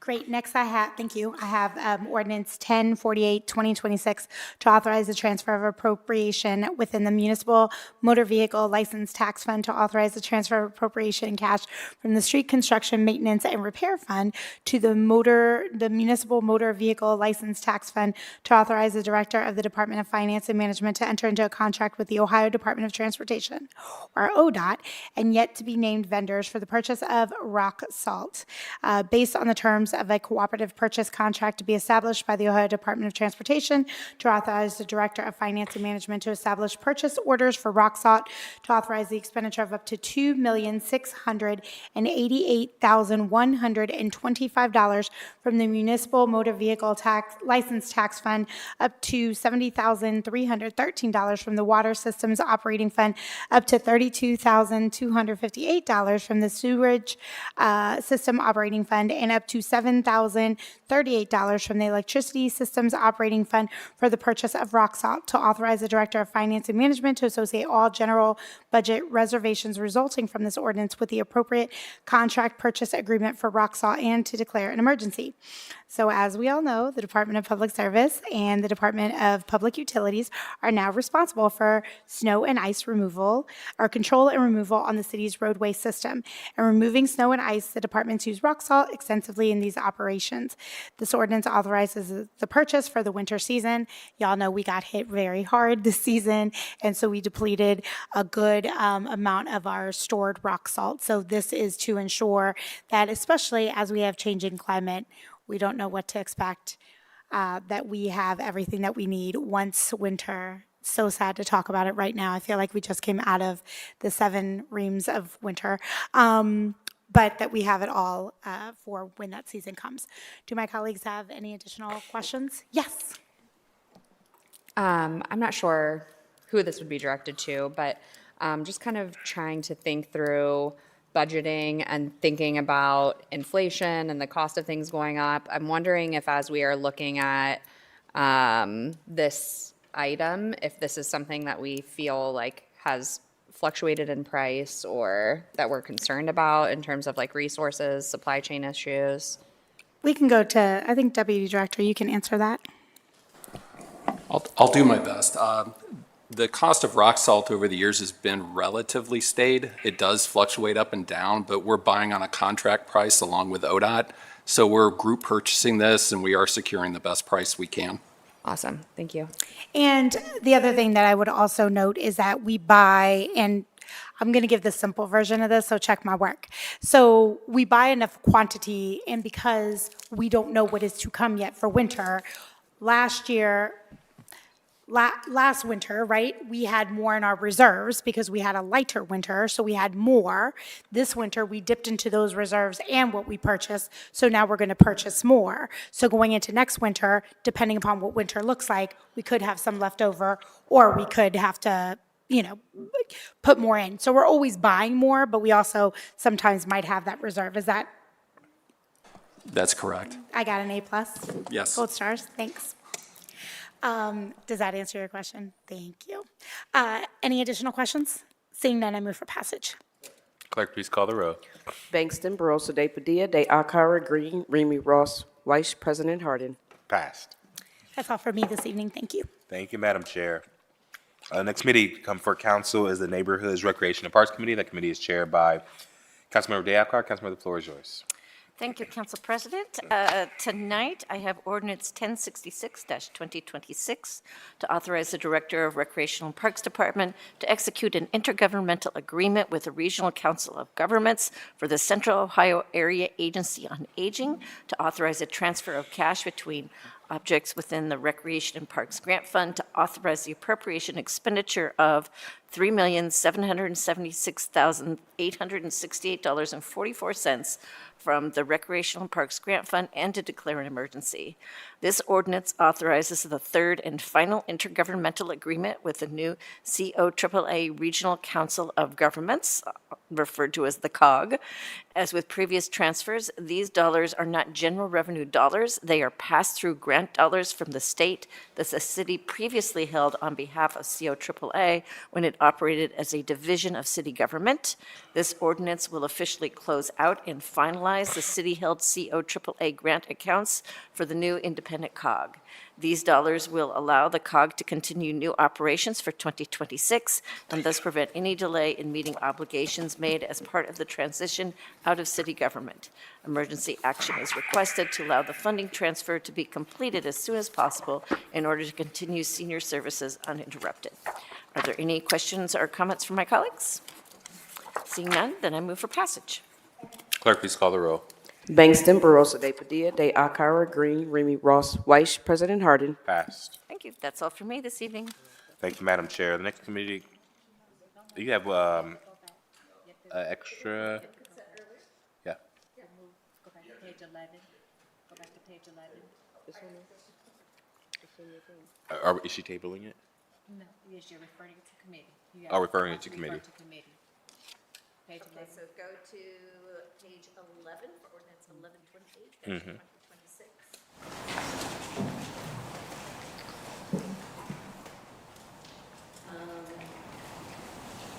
Ordinance 1128-2026 to authorize the director of the Department of Neighborhoods to extend an existing service contract with the Don Tyler Lee DBA Forest Street Consulting through August 31st, 2026, and to declare an emergency.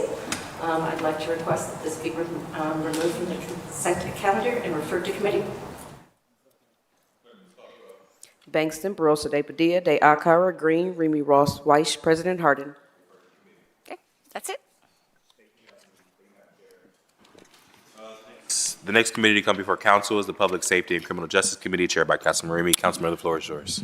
Thank you, Council President. Tonight in Public Safety and Criminal Justice, we have one ordinance for second read, and that is 860-2026 to authorize and direct the Director of the Department of Public Safety to enter into contract with the Franklin County Board of Commissioners and expend funds for use of the Franklin County Correction Centers for the housing of City of Columbus prisoners, to authorize the expenditure of $2 million from the general fund and to declare an emergency.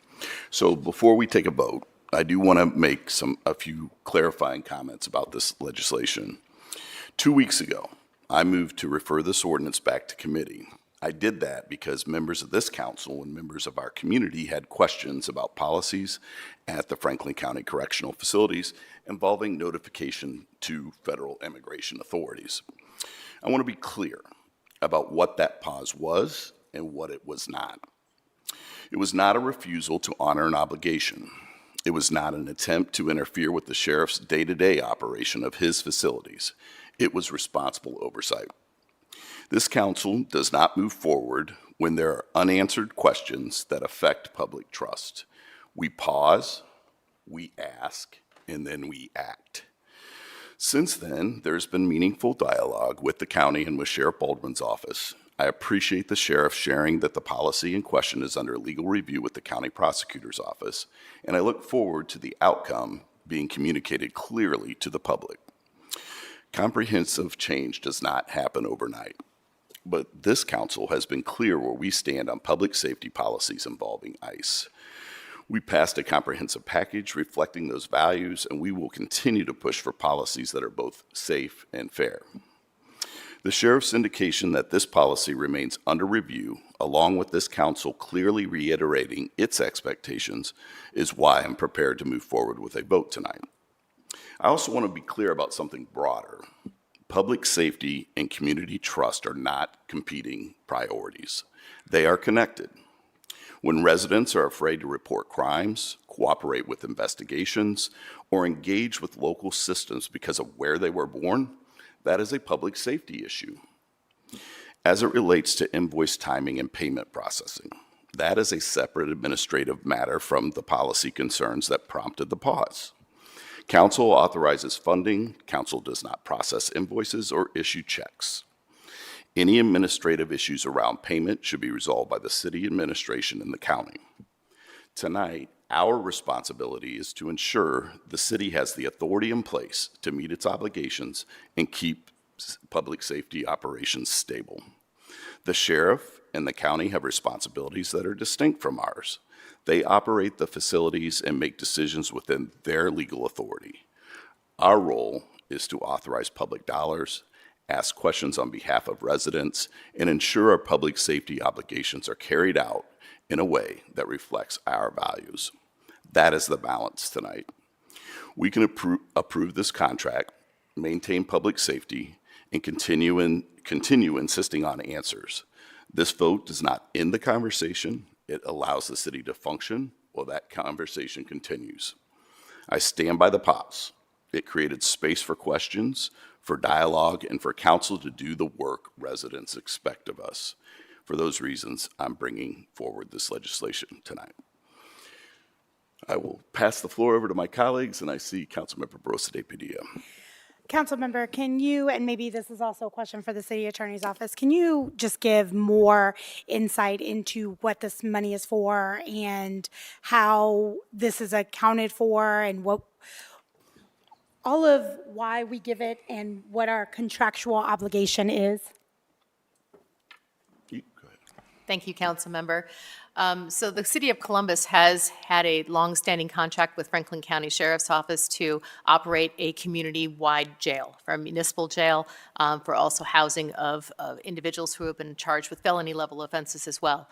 Under the Ohio Revised Code, because we have city ordinances that carry the possibility and potential for jail time, municipality is obligated to provide services for housing those inmates during a period of time where they are incarcerated, either pending trial or because they've been sentenced to jail on those misdemeanor crimes. As you know, we have a Columbus City Codes. We do have a number of criminal violations under those codes, and we do have individuals who are charged and convicted under Columbus City Codes. So under the Ohio Revised Code, we are obligated to provide services so those individuals can be detained. In City of Columbus, we do not have our own municipal jail. Instead, the decision was made many decades ago that we would instead have a local county jail. And under the Ohio Revised Code, county jails are run by the Sheriff's Department. So we have a contract with the Franklin County Sheriff's Office. That contract, the most recent iteration of it is at least back to 94 and 95. And we've had a number of addendums since then that deal mostly with the rate that we charge. It's a per inmate rate based upon the number of days, number of inmates who are being held on primarily City of Columbus charges.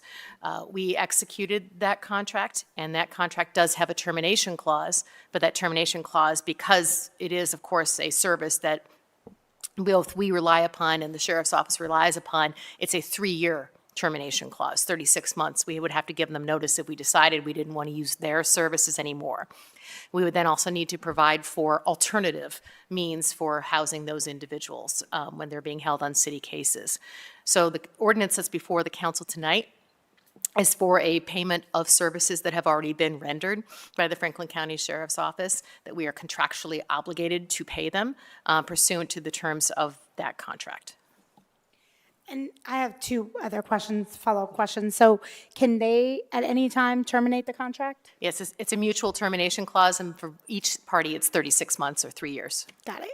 And then just also understanding when the sheriff had made a comment in the media around if it wasn't paid by a certain day, that essentially they might move inmates to another jail or to another facility. That is within the contract for them to be able to do, or? The contract doesn't specifically discuss what their remedies might be in the event of breach.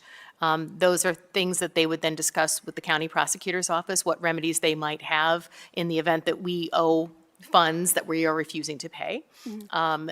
I mean, at that point, I would be advising you as your attorney as to what our response might be. Sure. I'm asking because since this was in the dispatch and it was quoted in the dispatch and we've gotten questions, I want to make sure that the public also understands and advocates also understand what we are contracted to do, and then, when the sheriff is giving us a specific response, what that then means. And we have a venue here. I mean, I think what is disappointing to me, and I had a conversation with the chair about this, is that part of the reason that we referred this back to committee was so that we could have the sheriff who could be here and we could have questions, because I think, first of all, I mean, this is already for services rendered. I think one of the concerns that I have especially is that knowing that there are other counties that deal, especially with ICE, differently, my concern is that we could be causing more harm than not by sending them to Franklin County, just because we know that the severity of how some of our folks who are detained or how they work with ICE is even different. I appreciate that, the sheriff said they were looking into things. That's also the response they gave us months ago, and still had not gotten back to us around a conversation we had with them. And I think it's just frustrating to say it's continued to be under review. Something could be under review for 2 years, for 3 years, whatever. That doesn't tell me, if you're still reviewing it, doesn't tell me what the outcome is. And so I think that's frustrating for me. I think in this particular, I was very conflicted in this particular vote, just because, I think it's going to cause more harm than it is good. I don't think it's going to get to what we want. But what I will say is, I know we have a number of advocates that are here. And what I would say is that I appreciate you continuously coming down here, but I would say that this is a county issue, and the same sort of advocacy should go to the county commissioners. The same sort of advocacy should go to the sheriff's office, because they are duly elected. They are elected separately, and this is under their jurisdiction. So we can we can put together all of our policies, we can have conversations with all of our partners, we can put pressure on them to do good, but it is always but for the people that change happens. And so I think this is a place where you can continue to voice those concerns, but I also implore folks to take that advocacy there, because they can make those decisions in a way that we cannot. And so I just wanted to, because we have already rendered these services, this is why tonight I'm a yes vote, because it's difficult to say no to give them something and we're going to cause this issue, and I'm concerned about our people and where they go. But again, we have the dispatch here, we are on TV. The same questions that we had however many months ago that was, since September of last year, are still the same questions. I mean, this has been under review for many, many months. At some point, I would like some sort of outcome to come out of it, because we can be reviewing things forever. I have a question. Vice Chair Ross.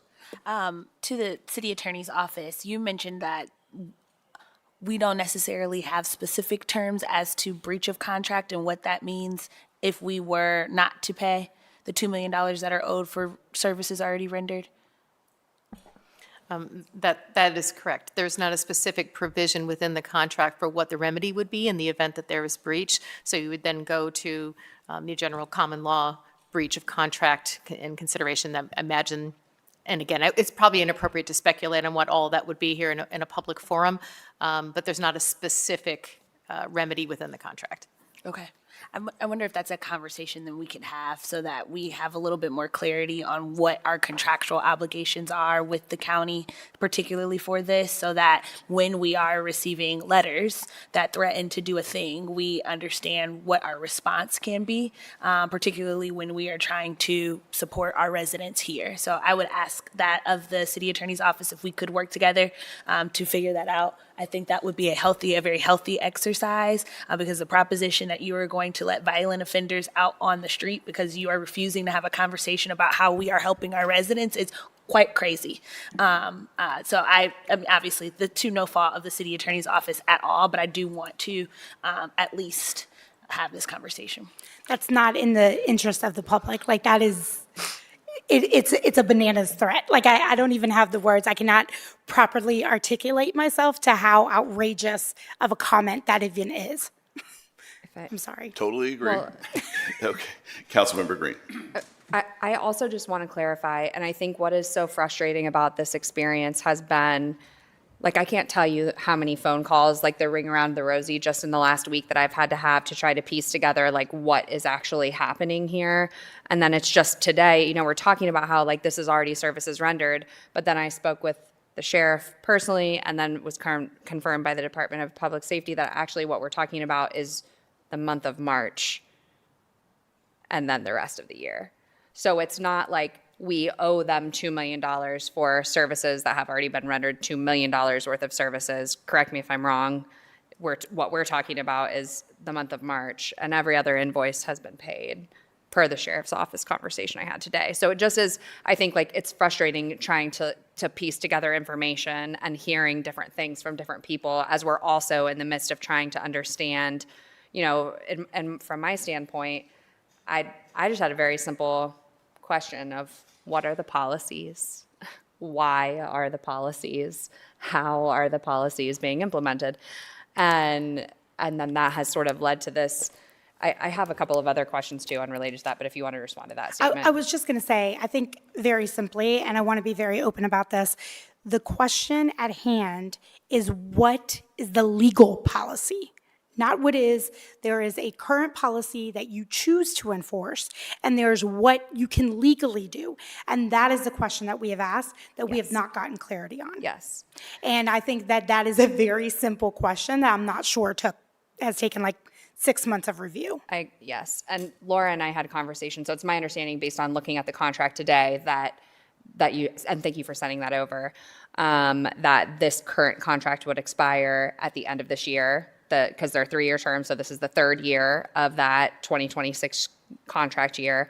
And so that gives us, I think, in my mind, or what you and I discussed, 8 months to really like review the policy and prepare for, you know, any potential changes or additions. And we could, it sounds like based on my conversation with the sheriff's office that they're, you know, open to those reviews. I know that's what they told us in September as well. And so my expectation is we can do that together or not, hopefully together. I do have a couple of questions though for the department or maybe for the finance department. On page 130 of our budget document, it says in this budget document, jail contract expenses are budgeted at $1 million in 2026. We are, of course, appropriating $2 million today for 2026. Can you provide some clarification into that discrepancy? Yeah, it's our understanding it was a typo. We looked into it. It was supposed to be $2 million. It's my understanding that when it was brought before the council, it was addressed in talking points, and we confirmed with finance and management that it's $2 million. That's what was budgeted. Okay. I know also, I think, you know, we had a lot of conversations during the budget process, just generally about the public safety budget, about concerns related to that, especially related to overtime. So I have, you know, I've asked for some feedback. I know your department sent over some information earlier that I need someone else smarter than me to help me make sense of, just to confirm that I'm doing my math right on that. However, I thought this would be a good opportunity to also talk about, you know, during the budget process related to public safety's budget, police and fire overtime was the #1 thing that was driving up a lot of unexpected costs. And so with consideration to this, when I found this, I was like, oh, we're under budgeted by $1 million, about to appropriate $1 million. It reminded me of that conversation we had with Director Long about where he said that it was a very optimistic estimate for police and overtime. Can you, now that we're a full quarter in, provide any sense of an update on whether or not we're hitting those optimistic numbers? I'll have to get back with you. I didn't come with that information, but we're happy to give that information to your office. Okay. Thank you. Any other comments by my colleagues? Okay, we do have 2 speakers tonight on this particular ordinance, and the first one is Mr. Isaiah St. John.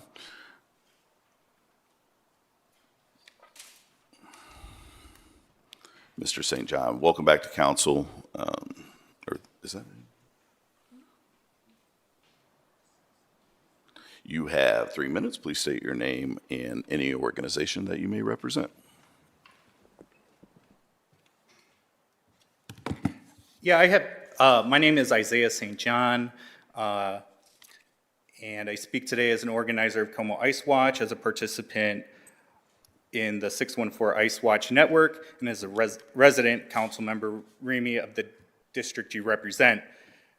I have some written remarks, but first of all, 8 months, Councilmember Green? You're going to wait 8 months before you do anything to change this? How many people are going to get delivered up into ICE's concentration camps in 8 months? About 160 people. What are you going to tell their families?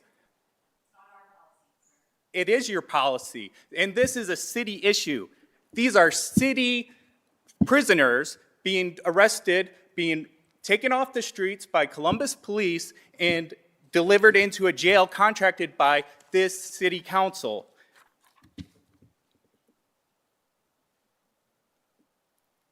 As you know, our community continues to be under siege by President Donald Trump's white nationalist secret police.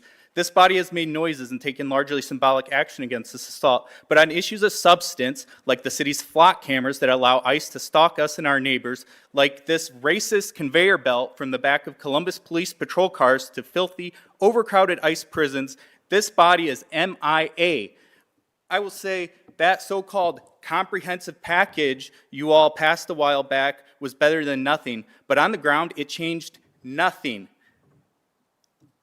Councilmember Remy, addressing Sheriff Baldwin's cooperation with ICE, you told the dispatch Thursday, quote, "I have greater clarity and confidence about how these concerns are being addressed," end quote. I'm glad you have the peace of mind, Councilmember Remy, but do you mind sharing why you're so blasé with the rest of us? How are these concerns being addressed? I'll be honest, from where I stand, it appears we have another example of what happens when you all don't need to earn votes from your districts.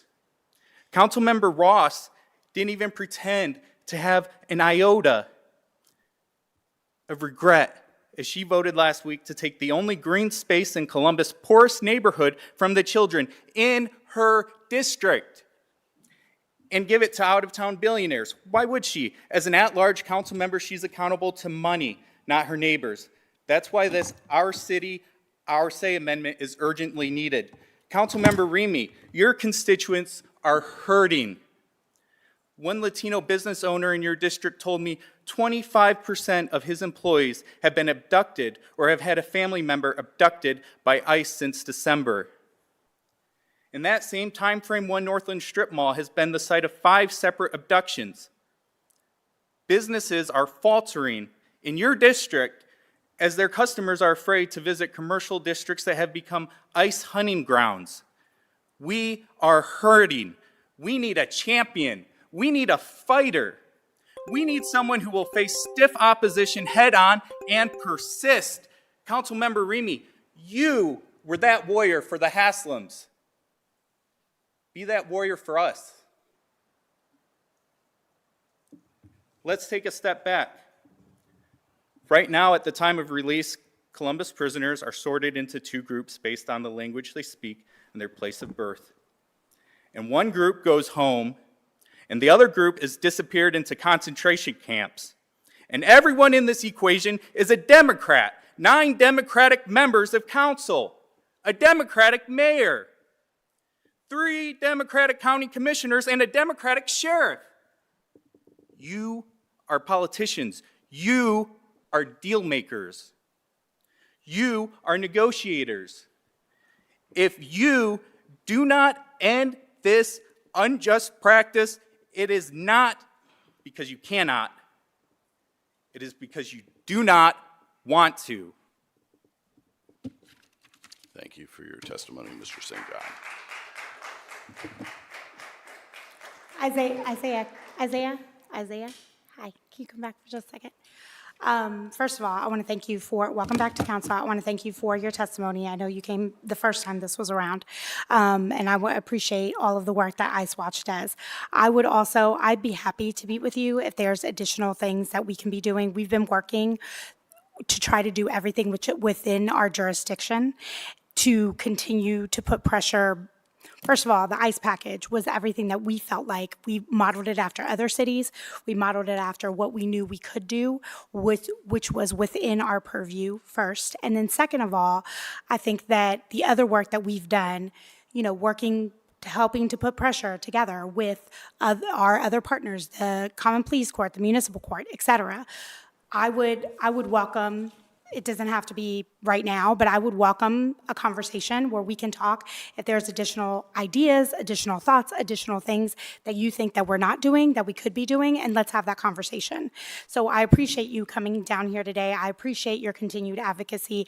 I feel that. We have been working on this long before we've had this increase from ICE, and so I appreciate any sort of conversation or any sort of dialogue that we can continue to have together. Please vote no then. Thank you. All right. Next speaker is Ms. Ricky Asher. Welcome to council. Please state your name and any organization that you may represent, and you have 3 minutes.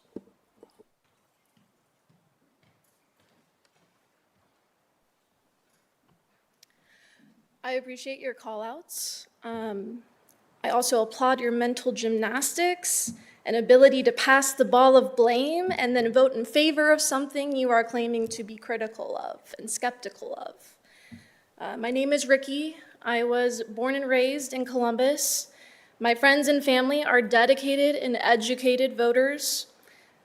There is no new information I can offer when it comes to how the Franklin County Sheriff's Department directly hands off undocumented people in Columbus, Ohio to the Department of Homeland Security when they are detained, where they are detained and trafficked to a prison that operates as an ICE detention facility. Something as simple as a FOIA request can tell you that. So I am merely here to be a voice for my community, my family and friends who hold systemic privilege and who vehemently denounce this procedure, even though that community primarily consists of people who know that they don't personally have to worry about a militarized, government-sanctioned kidnapping organization for now. We are not dumb. We completely and fully understand the implications of a procedure like this, a system of human trafficking. And we understand that an injustice to anyone in the city of Columbus is a direct injustice to us as well. As a council, as political figures in this growing city, you are each very exposed. Your social medias of progressivism don't distract us from issues like this, from issues like divesting from Israel, which this council continues to fail miserably at. All of this said, the absolute bare minimum, bottom of the barrel service you can do to protect the actual lives of your constituents is to block money to the Franklin County Sheriff's Department until this human trafficking procedure has been discontinued. And thank you for letting me speak today.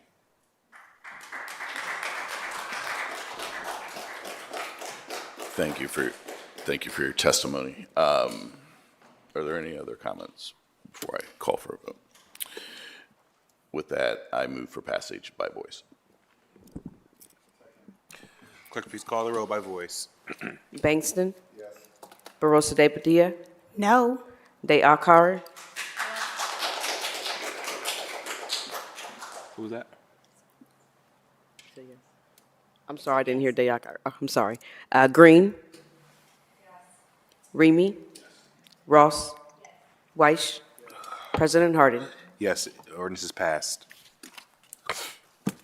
And that is all I have in criminal justice and public safety and criminal justice this evening.